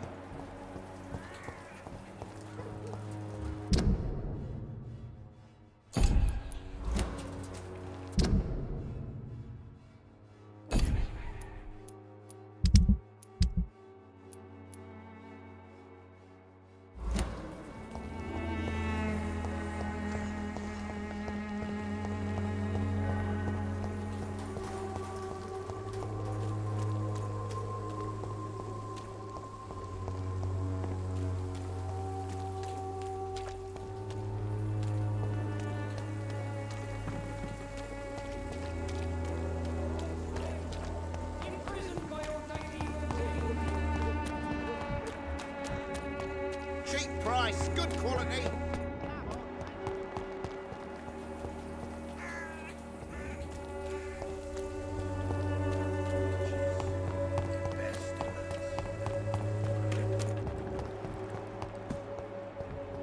When science fails you, this elixir will give you faith again.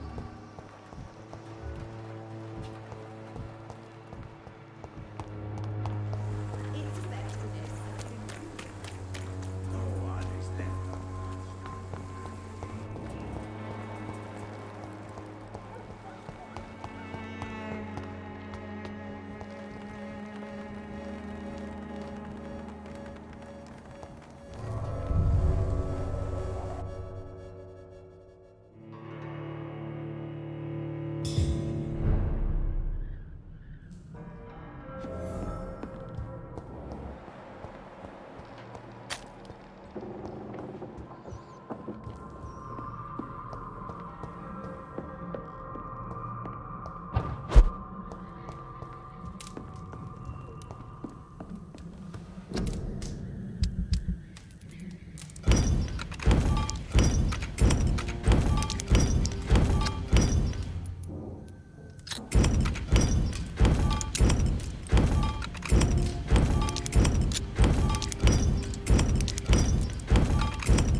I have this thirst for blood.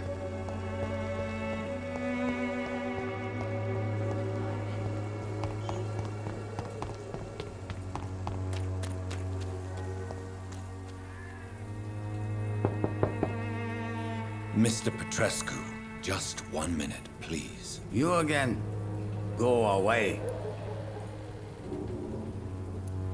Sir, wait. Stop this nonsense. I know Nurse Crane is here. Shall we speak man to man, you and I? All right. Speak up. Don't you see we're on the same side? We fight to help the poor, sick, and abandoned. I'm nothing like you, Mr. Doctor. Yes, you are. You too believe in providing medical care without charge. You know what we have to sacrifice to make the world a better place. I have to admit your words have conviction. All right, I'll let you see, Dorothea. Don't make me regret this, though.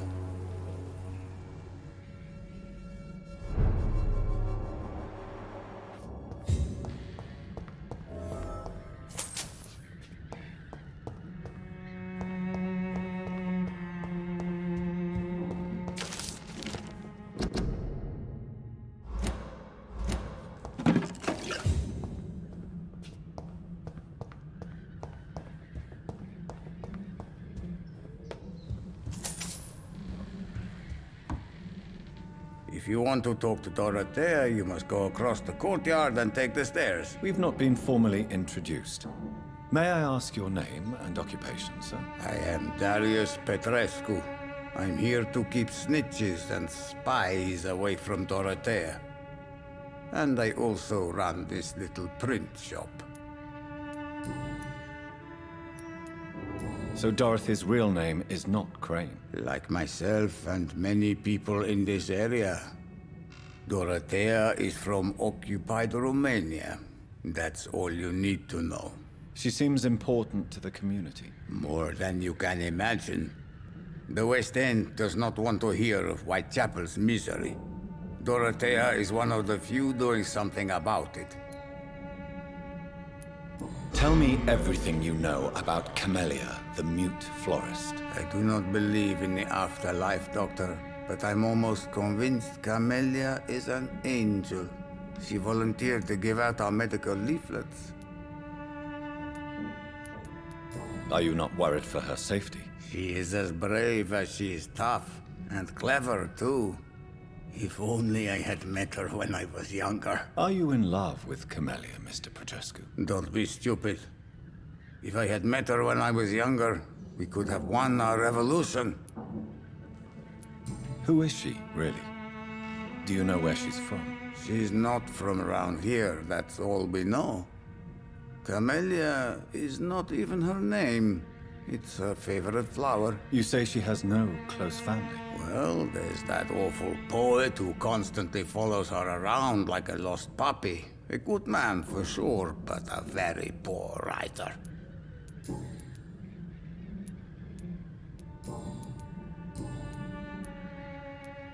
Do you have any family left, Mr. Petrescu? Children or grandchildren? Who knows? I have abandoned my people for so long, they might as well be dead. As dead as I am for them, I suppose. Don't be embarrassed, sir. If you must know, my own father disappeared many years ago, and I forgave him. It's quite awkward to talk about our families like this, but thank you, Dr. Reid. I appreciate your trust. This war won't last forever. Did you ever think of returning to your country now it's free? No. I have taught strength and determination to my sons and daughters. I'm an old, dying man who only has memories of better times to cherish.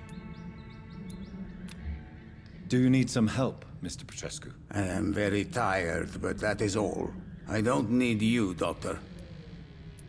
Well, I think you do. Take this, and you'll feel better. Free drugs from an English doctor? It must be my lucky day.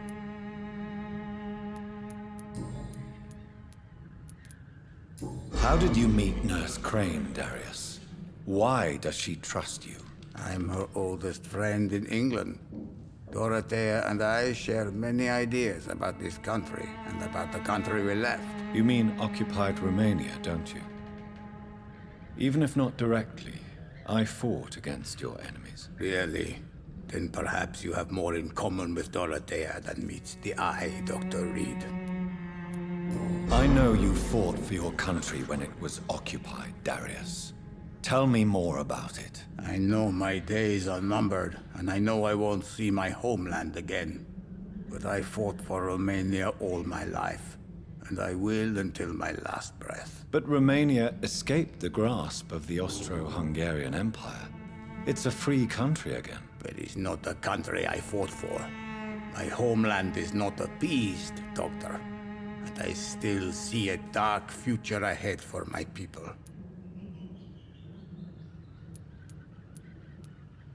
Do you have... Oh, no.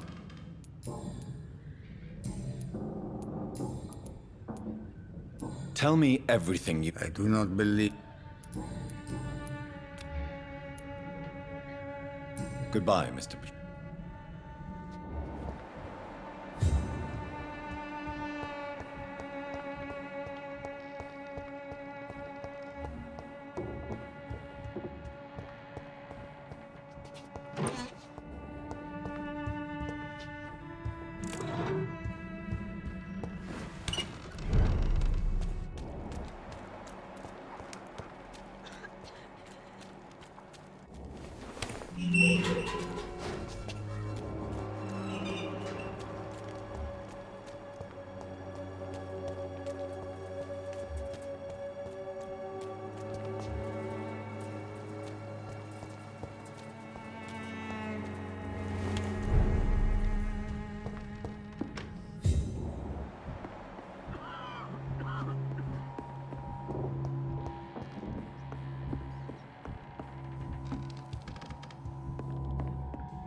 I need help!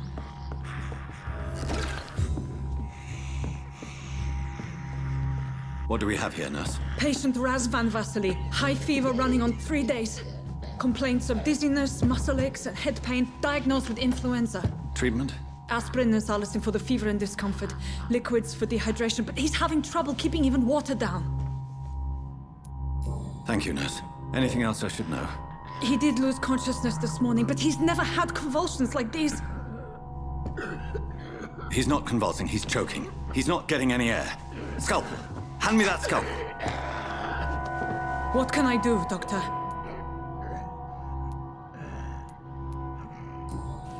It's too dangerous to operate with these convulsions. Sedative, nurse. Do we have any anesthetics? I'm sorry, Doctor. None at all.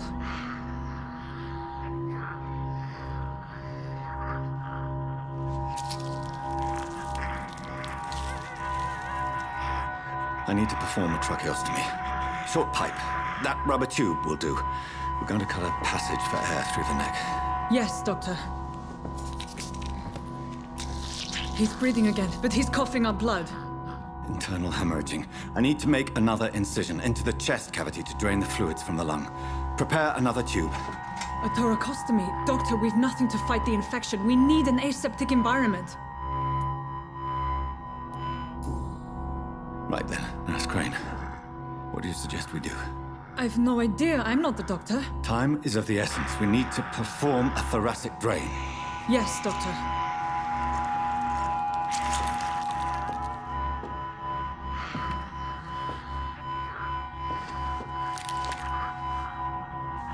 He's still bleeding, Doctor. I'm losing his pulse. The drain must have punctured the intercostal artery. There's too much blood. Are you all right, Doctor? I can't see.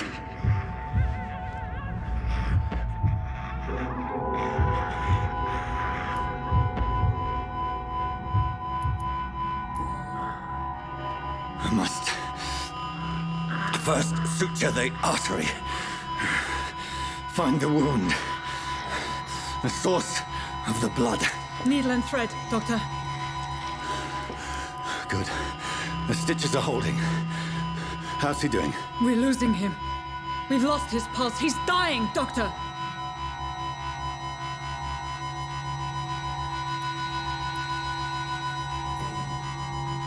Cardiac massage, now. Cardiac... What? Are you making this up as you go along?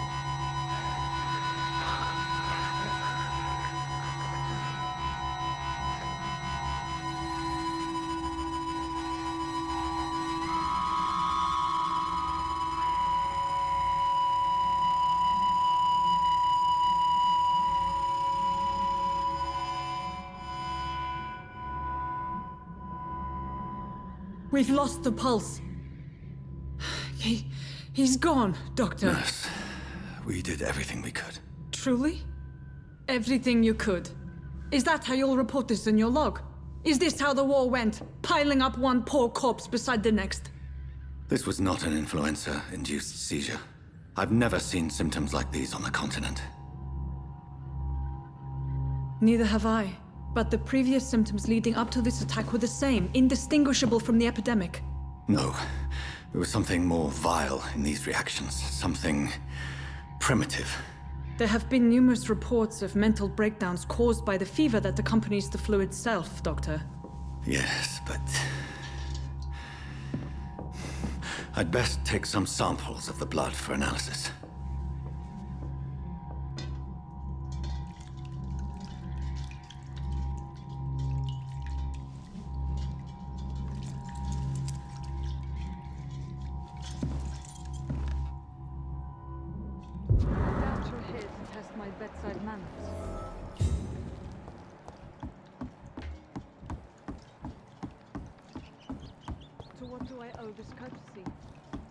It's locked.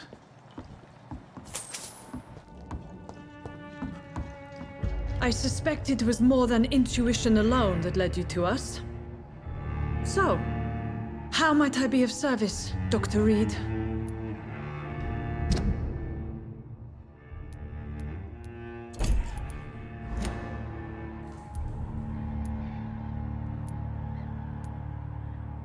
I've come to put an end to this insufferable blackmailing, Dorothy.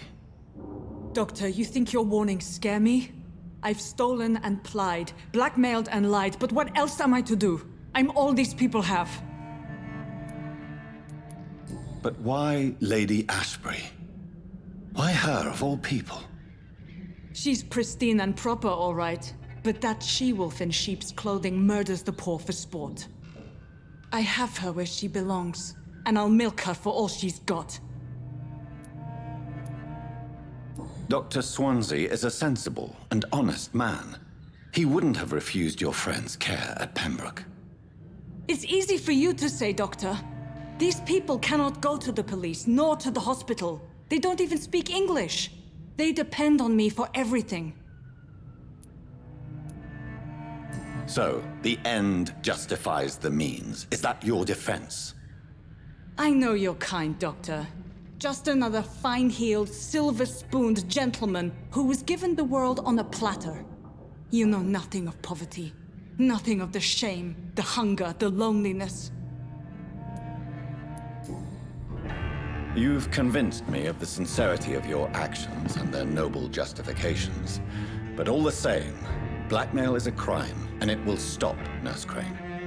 So, are you going to turn me over to the authorities?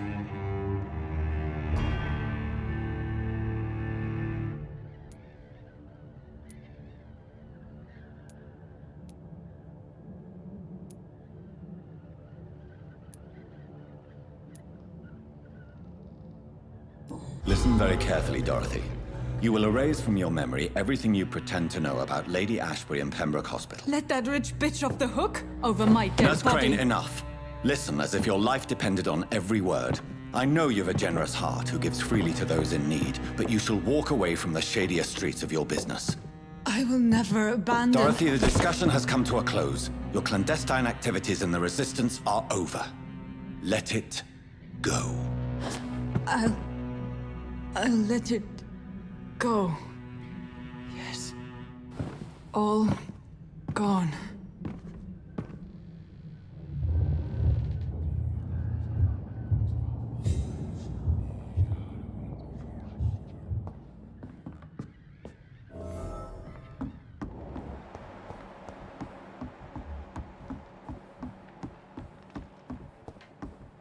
It's locked, all right.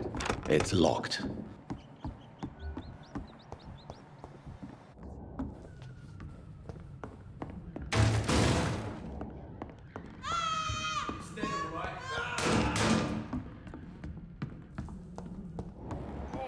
This one stinks already. Get them weapons ready! We found one! Ah!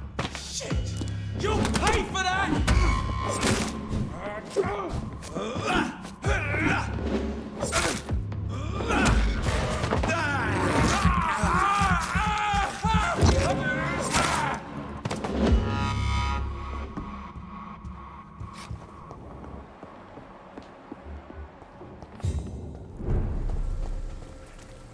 This one's mine!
Hello, young man. I'm Dr. Reid, and I would like to ask you a few questions. May I enter, please? Sorry, no, sir. My father does not like people entering our house, you see. Your father is worried about you, boy. He asked me to look for you. So my father actually worries about me then? Okay then. Come on in. I'm Harry, by the way. Even my dreams are soaked with gloom. So, may I ask you a few questions? I'm not bothered. What could be worse? Do you need any medical help, young man? Yes, I do. I feel so tired. I don't know if it's the epidemic, but everything seems so hard. You'll feel better with this, but you need to get a grip, young man. Medication alone won't cure melancholia. I'm not sure I'm happy with the idea of living long in a world like this. But I thank you for your concern, sir.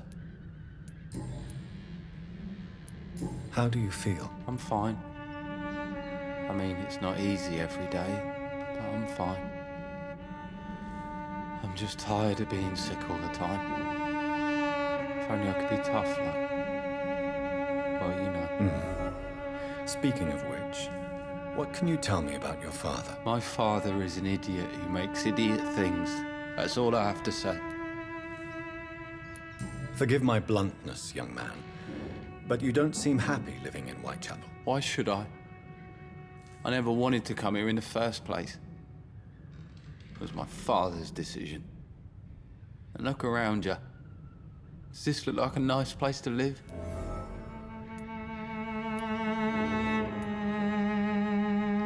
This place is awful, I agree. But does that not mean your situation can only improve? That's exactly what my father says. Harry, you should be grateful for what you've got. I wasn't even consulted when we moved here. If life here is so terrible for you, why don't you just leave this place? Have you ever spoken to your father about it? I don't go outside. It terrifies me so. I went outside once without my father noticing and I saw terrible things. Bloody and frightening things. So that's why you stay at home all day? For fear of the epidemic? I'm not afraid of disease or death, Dr. Reid. It's the living I'm afraid of.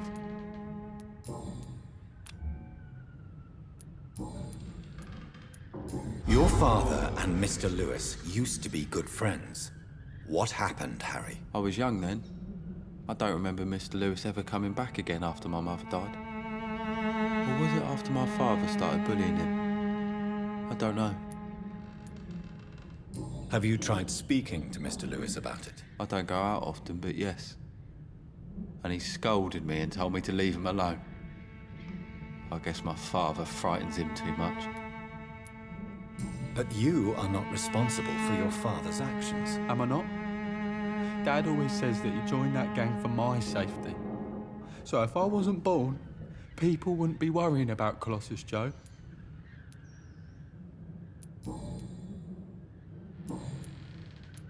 Goodbye, young man. Take care of yourself. Is there only pain and suffering in this world?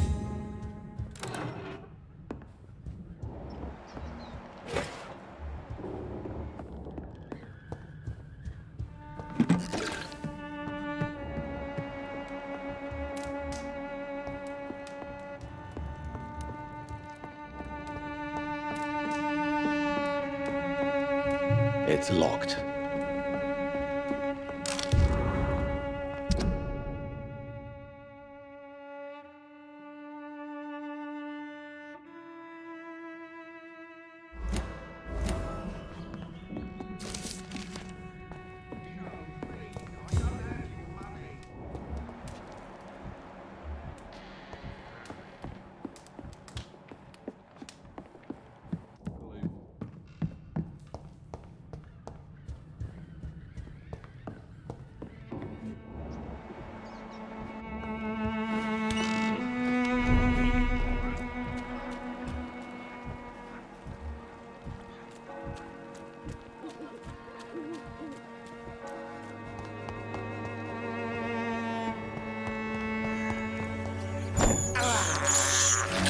can't believe I'm doing this.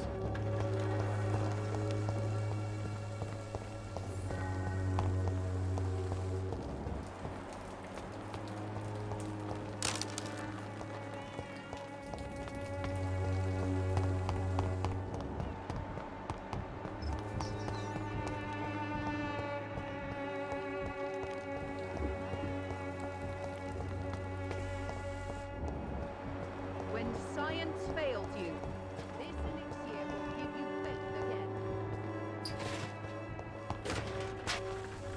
Good evening. I'm afraid not.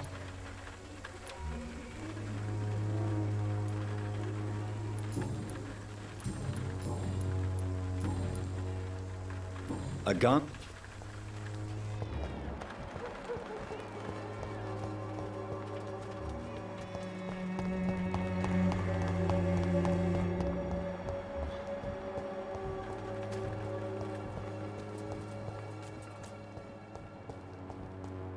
It's locked, all right.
You pay for peace of mind. Can't you just look the other way this week, Joe? Come on, we can sort it out, right? It's not my call, Baron. You pay one way or another. Please, Joe.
I cannot enter.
Problems. Goody.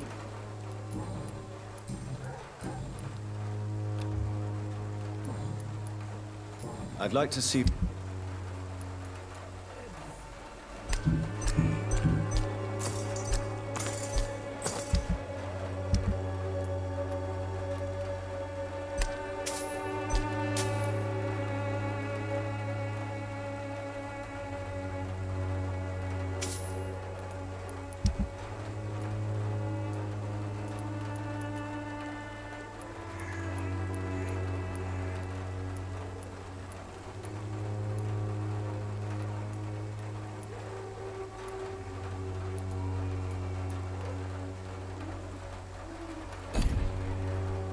Goody. I'd like to see...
I have this thirst for blood.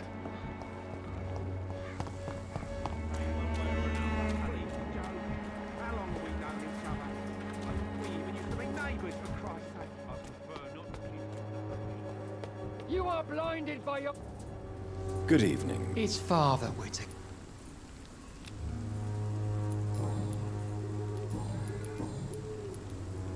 Have you any friends? Any family left in these terrible times? No. But I have a disciple I see as my son. He is so devoted.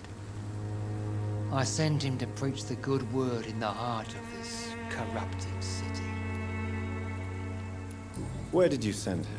I sent Samuel to the Stonebridge Cemetery, where the pestilence and evil grows night after night. You sent him on some preaching crusade during the epidemic. As a true believer, Samuel will fear no evil while he walks through the valley of the shadow of death.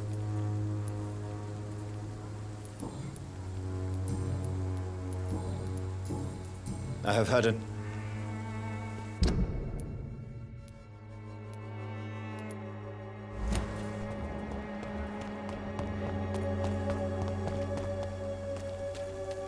Something going on in this district. Good evening, Doctor. Goodbye, Mr. Duff.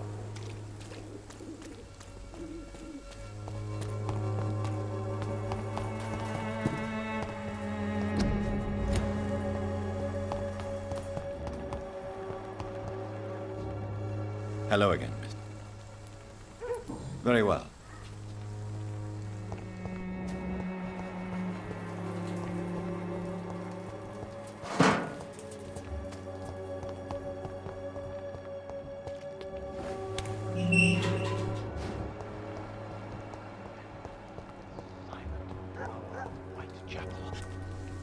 Good evening, Mr. And good evening to you too, Mike.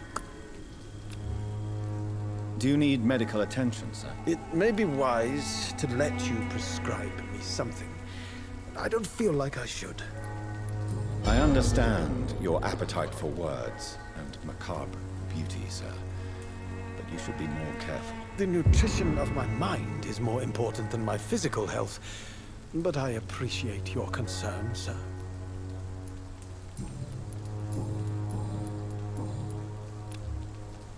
I'll leave you alone, sir.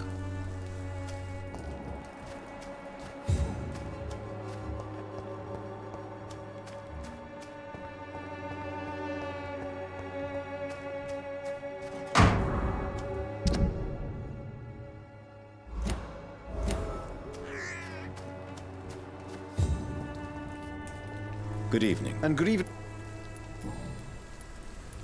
You don't really make a living from your scribblings, do you, Richard? No, sir, I don't. I work so hard. I put all my time, my energy, my devotion into the precise carving of words. When she was younger, my mother was a painter and a poet.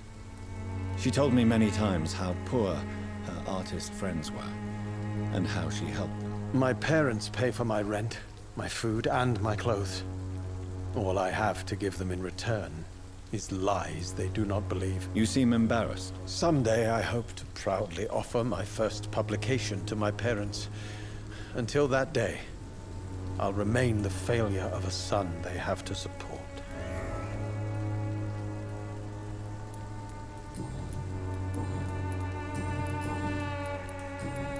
I'll leave you alone, sir.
peace of mind.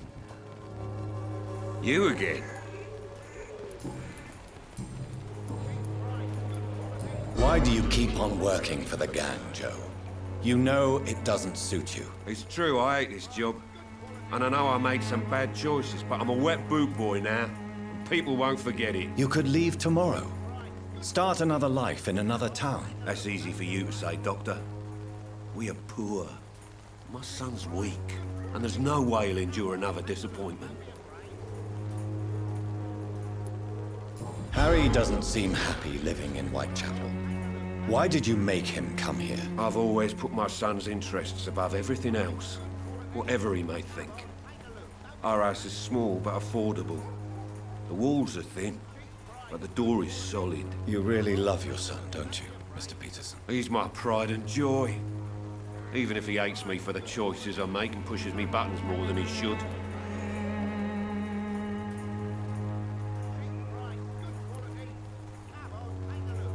Do you have any regrets? Only one. Not to have my beloved wife by my side. She died when Harry was little. My sweet Jane. She gave the boy confidence. Since the criminal nature of your job means you could be arrested, are you not afraid of what would happen to your boy if you were? No one will ever take my son away from me. If that ever occurred, I'd hunt the bastard down and rip off his head with my bare hands.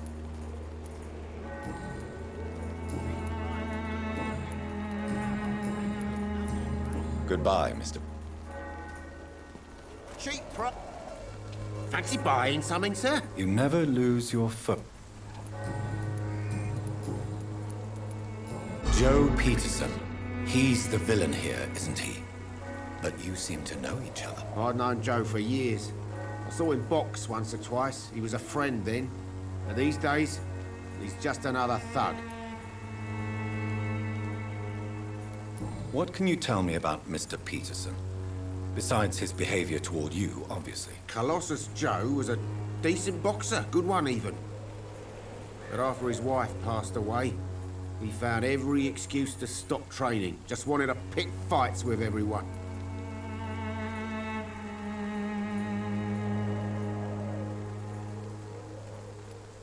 It's never easy to find a new path in life, especially after the loss of a loved one. But crime is certainly not the best option. We've all had some rough times, ain't we? But most of us don't use our fists to see us through. And no one has ever stood up to this thug. Nobody would be fool enough to stand against a wet boot boy. What do you know of Harry Peterson? The boy seems so fragile. Not like his father at all. Harry's a good boy, but he spends most of his time complaining. He's had it tough, all right, but he needs to grow a pair. What troubles him exactly? But despite being his father's son, almost everything, I think. He never wanted to come to Whitechapel in the first place. Hates this place more than most of us.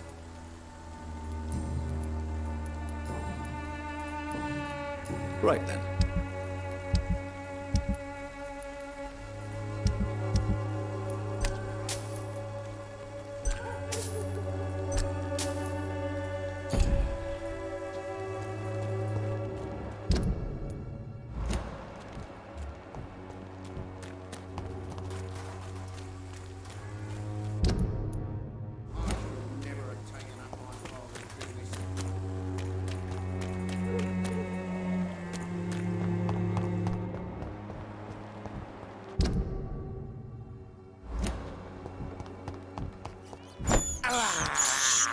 I can't believe I'm doing this.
Human blood. Whoever left these marks did so deliberately. Watch out!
You have the right to disapprove of our methods, and you will kindly apologize.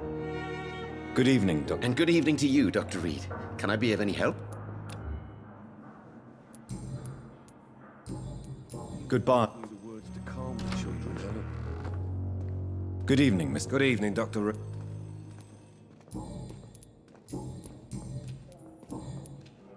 Goodbye. I will not let you down, my sir. Good evening, Mr. Fiddick. Good evening. Is there anything else that's bothering you? Can I help in any way? Really? Why has no one else asked me that since I got here? I thought I was in a hospital. Unfortunately, you are not the only person who needs help. And complaining about it won't do you any good. Well, perhaps you're right, Dr. Reid. I'm sure if me missus was still alive, she wouldn't be happy with me going on like this.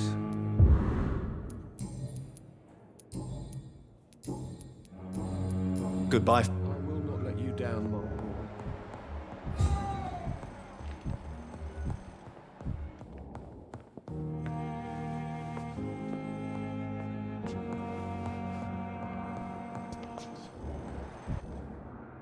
I'm quite busy right now. Do you need my assistance? Don't be ridiculous. I'm capable of dealing with this myself. I've just not taken the time to do so. Then you are lucky that I have taken the time to do so. Consider it a gesture of solidarity between professionals. I wish this hospital could have received as much attention from you, Dr. Reid. We do not see you in surgery very often.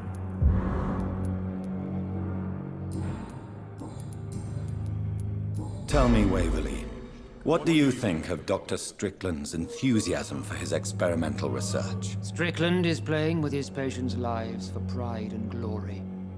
Now that, sir, is unethical. Are you thinking about something in particular? Harvey Fiddick needs delicate surgery. I believe we should stick to the usual procedure, but my young colleague obviously disagrees. And are you not afraid that your rivalry with Strickland may be blinding you? Rivalry? I guess you could call it that. But I will never be childish enough to let my personal feelings affect my judgment. Why do you wish to lead this surgery? I strongly believe that Mr. Fiddick should not be butchered to test an unproven procedure. Other people may say that's too conservative a point of view. Conservative? And what are you going to say to Mr. Fiddick if he loses his arm because of the operation? Because that's what's going to happen if the surgery is a failure.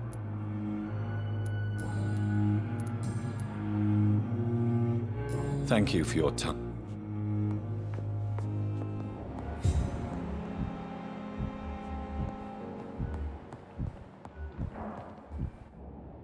Good evening, Mr. Goswick. I'm okay. Do you need any help? I'm afraid I may, sir. I don't mean to be a burden. You are not a burden, sir. Healing you is my responsibility. And you have my gratitude for that.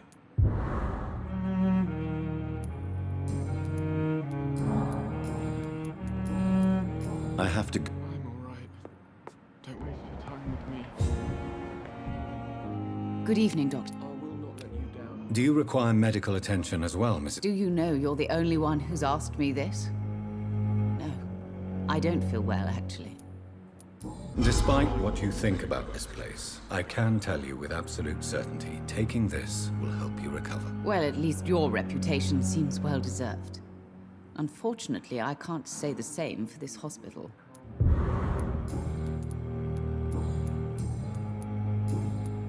Goodbye. Good evening, sir. Doctor.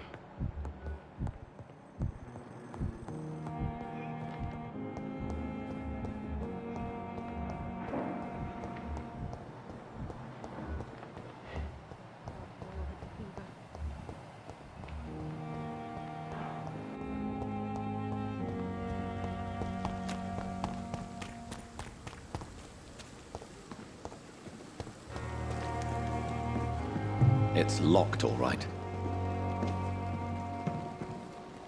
Good evening. Do you need medical attention? Well, the proximity of the dead is not the most healthy company. Don't take too many risks with your health, Mr. Chidana. None of us are immune to this disease. And that is a good thing. Death and disease is a constant reminder of our mortality. But you have my thanks, Dr. Reid. Goodbye,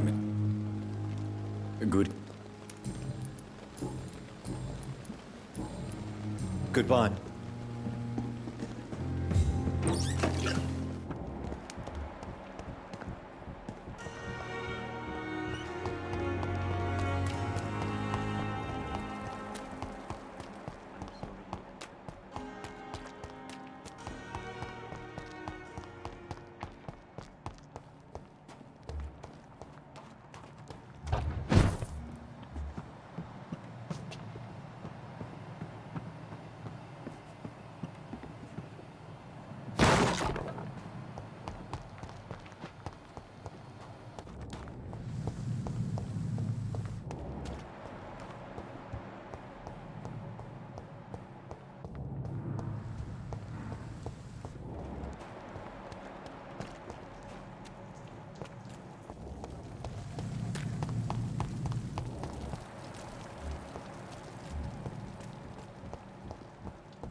Hey, Doc.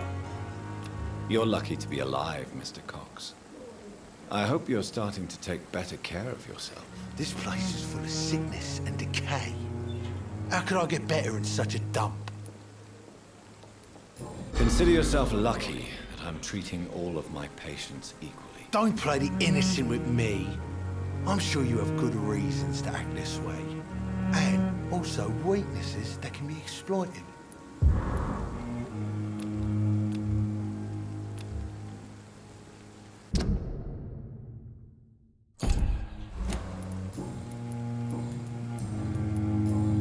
I'll leave you for now.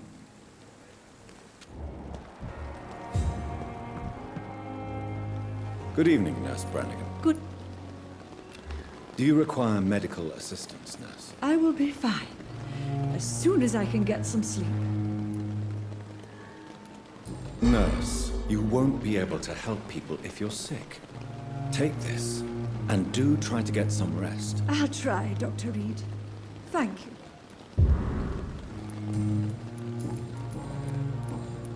Goodbye, nurse.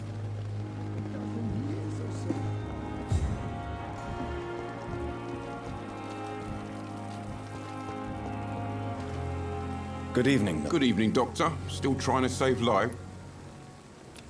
Do you need any medical help, Milton? I'm afraid I do. Like everyone in this hospital. It's a sad state of affairs when even the hospital workers are worried about disease.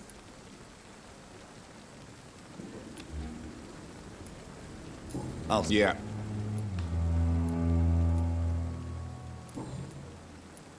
Why do you have such a mediocre reputation among your colleagues, Milton? Fuck them. Nobody knows the horrors I've seen since working here.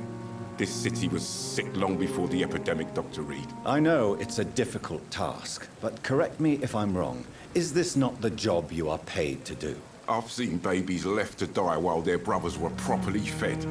Underage girls and boys sold to all manner of perverts. I'm sorry, I don't know what to say. Yeah, exactly.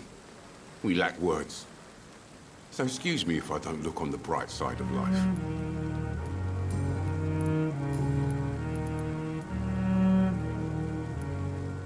What's going on between you and Nurse Hawkins? Pippa's tired. Tired of all this shit.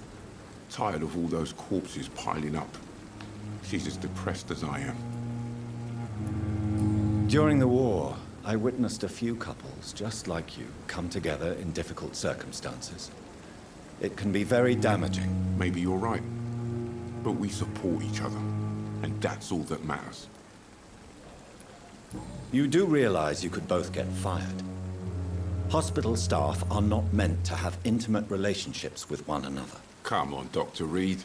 Do you know how many rules are broken in this hospital every day just to keep it running? There's nothing wrong with what we're doing. Tell me why you're extorting money from some of the patients here. If a patient wants a bed, he'll have to pay me a little fee. That's all. Where did you get the idea for such an immoral scam? Funny you should ask. The first time it was from a patient who bribed me to get a bed. It's only then I realized I could make a fortune. Admit it. Nurse Hawkins is more than your lover. She's also your partner in crime. Of course she is. How else could I tell which bed is free? I need to know that. Have you no shame? Don't you see this city is crumbling down? Today people are ready to pay to get a hospital bed. Tomorrow we may be fighting for food.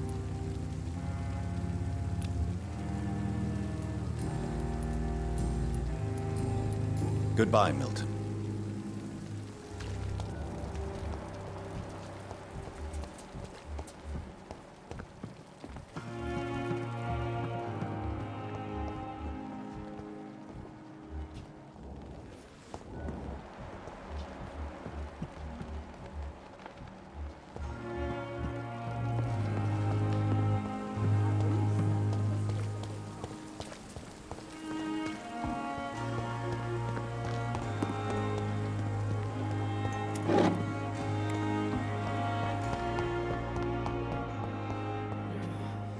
Good evening, Miss Howcroft.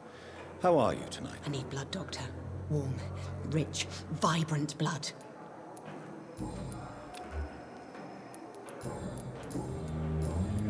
I'll leave.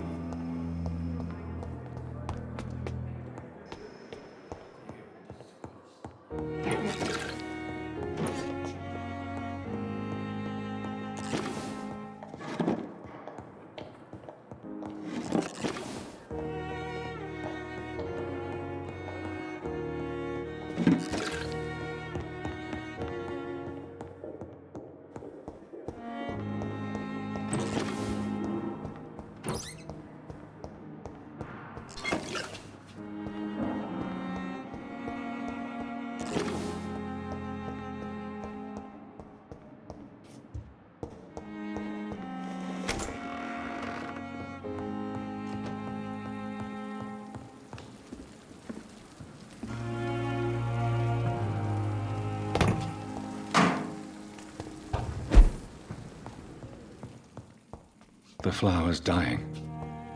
It needs water.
Good evening, Mr. L. Evening, Doc. Soldier, do you need assistance? Not really. I think I caught something in this bloody hospital. I swear I'm dead, yet smiling inside, Dr. Reid. As long as you remain here, I will make sure you don't have to worry about your health. Don't think you can do much about it. Damage is done. How close are you to Miss Horcroft? Are you aware that she thinks she is a vampire? To wait for her next nibble is the best reason to stay here. Every time she approaches my bed, she treats me like something tasty. A normal person. Aren't you afraid? She may hurt you if the game goes too far. She's quite harmless, I can assure you. Her head's broken inside is all. While I'm busted on the outside. But she's still beautiful. Living proof that there's hope for me. So do you let her bite you? You know that's not sanitary. And why not? She's only supping a few drops of me blood. And the pain, it's real for once. She could decide to bite less willing patients. Then it's another good reason for me to stay here, Doctor. You do realize she's mentally disturbed. It's called the Cotard syndrome. She truly believes she's a vampire. In her madness, she never refers to my scars. And frankly, if I could, I'd join her world. It seems much more fun than the real one. Soldier. I'm fine.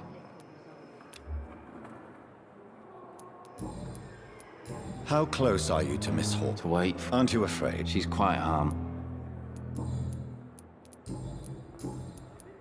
Why do you feel responsible for the injury, Thomas? What really happened? I wasn't disfigured by any German shells. It happened during my leave. It was an accident. Why lie about it? Come on. It's one thing to come back disfigured by the Germans, and it's another to get injured in an accident that could have happened to anybody. Reconstructive surgery has been very successful for some soldiers. I don't want to wear a bloody mask for the rest of my life. I'd rather stay here and just be forgotten.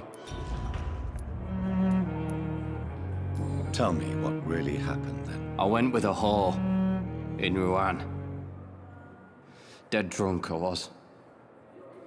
The hotel was a shithole. There was a fire that night. Did you start the fire? Were you trying to avoid going back to the front? That's not uncommon, you know. No. It's just that I was asleep when the flames reached the room. The girl was long gone. Bitch never woke me up. Left me to burn.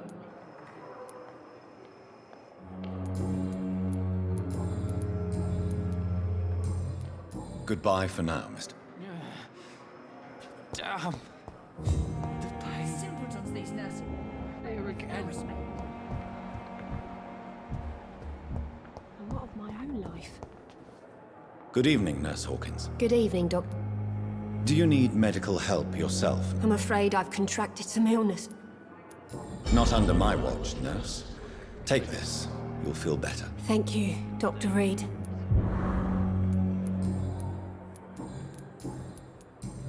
Goodbye, nurse.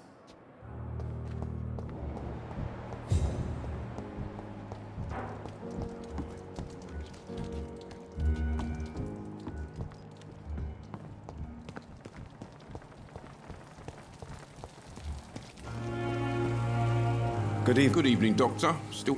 Do you need any medical help, Milton? I'm afraid I do. Like everyone in this hospital.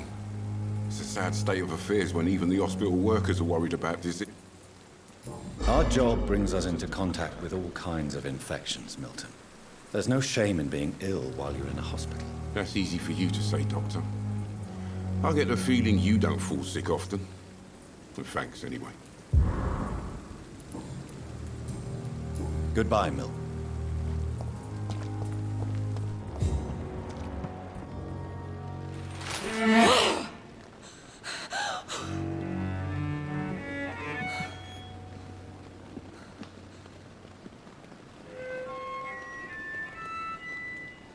I would ask you to avert your eyes, sir. Or did you not know it was rude to stare? I knew it. Speak up, Dr. Reid. I like a man who speaks his mind.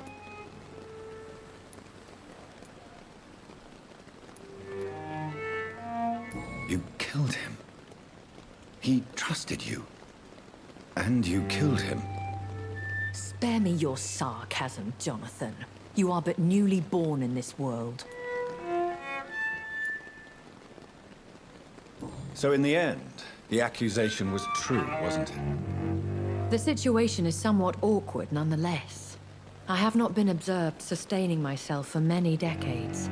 I have to say I'm a trifle embarrassed. Anyway, I have concluded my inquiries concerning your blackmailer. I see. Please excuse my agitated state. Under normal circumstances, I wouldn't let anyone see me in this condition. The case is closed, your ladyship. The person who took advantage of you has, shall we say, seen the error of her ways. So who was it? My lady, the blackmailer was dealt with using the utmost discretion. The culprit's identity is of no relevance. Thank you, Jonathan. That is exactly what I needed from you. You have proven your loyalty, so, as a friend, please accept this small token of my appreciation. Thank you, my lady. If you have an inclination to learn more about vampires or your current situation, I will be glad to aid you in your quest for knowledge.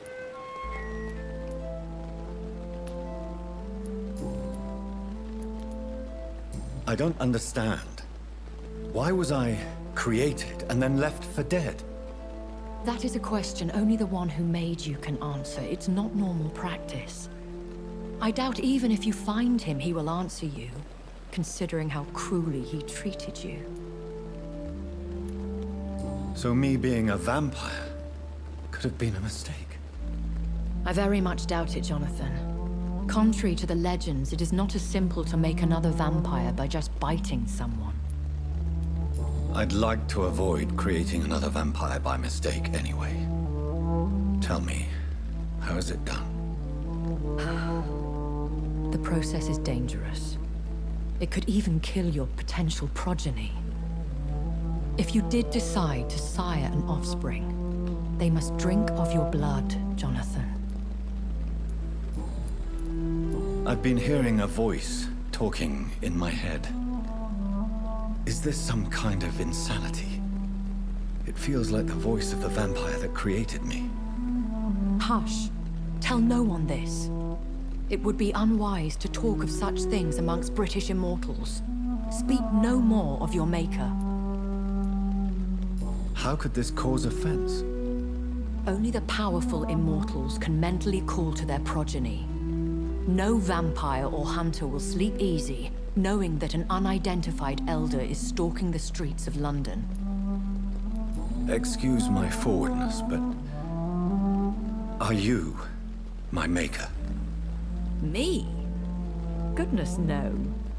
Only a foolish immortal would create a progeny without taking precaution, and I'm no fool. A vampire? Is that what I am? What we are? Such a crude word, defined by penny dreadfuls and drunken hacks. No. You are now an Ekon, and that you shall remain. Are you an Ekon too? Yes, I am. We are the closest thing to what man refers to as vampires. Forget what you think you know about us. So we are Ekons. How can I identify us amongst other vampires? How to put it? All Ekon are vampires. But all vampires are not Ekon. We are but a branch of the immortal tree.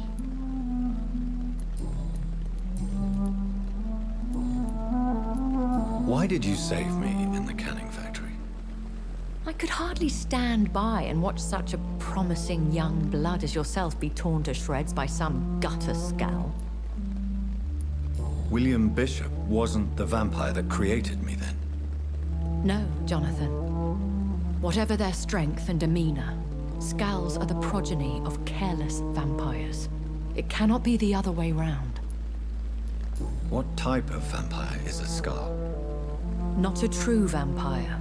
The deformed offspring of lesser vampires.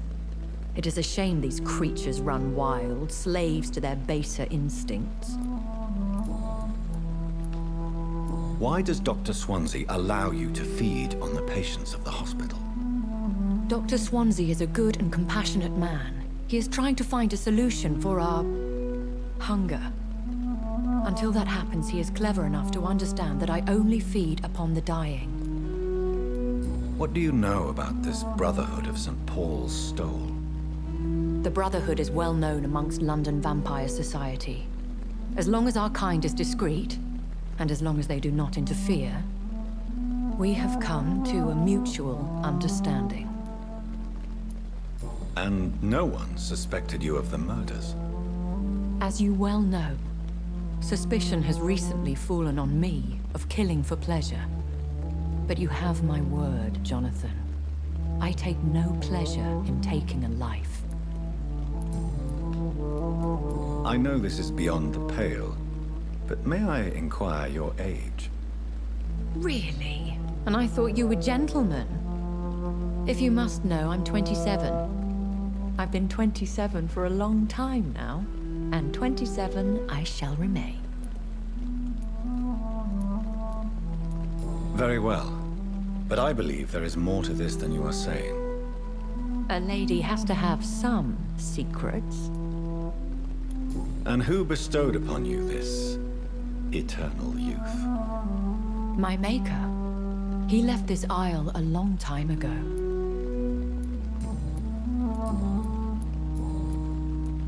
When I awoke, changed, I was chased and attacked by vampire hunters. Prepared and well-trained. Though I can't be certain, more than likely it was the once glorious Guard of Priwen. Once glorious, but still dangerous. They have seen better days, but all fanatics are dangerous. You would be wise to stay clear. They are sworn to destroy our kind. You make them sound like some sort of cult. More a society, and like all the best ones, a secret society. I thought them almost gone, but it seemed they have been recruiting. I've been away from London and England for 3 years. This isn't the city I remember. Things have gone from bad to worse here, Jonathan. I've lived in this city for a long time, and I've never seen it like this. The Spanish flu has hit London that bad.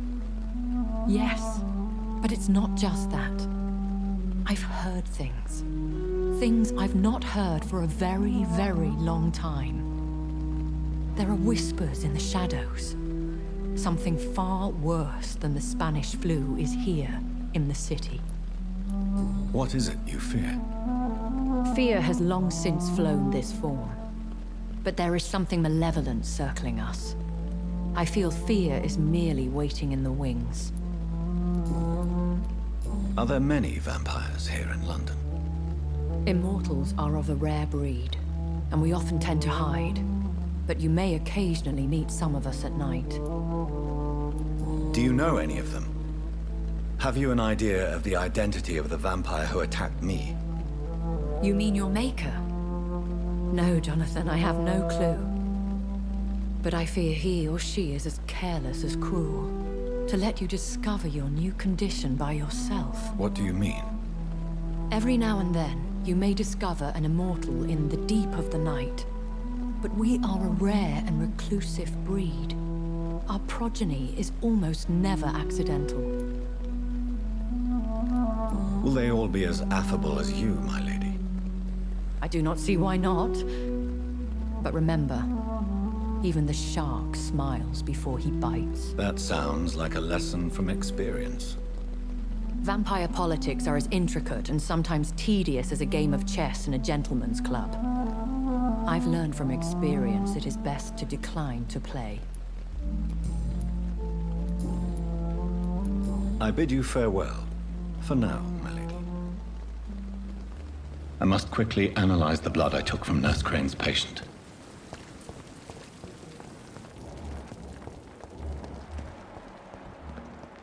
Perhaps I should have considered the offer from that candidate.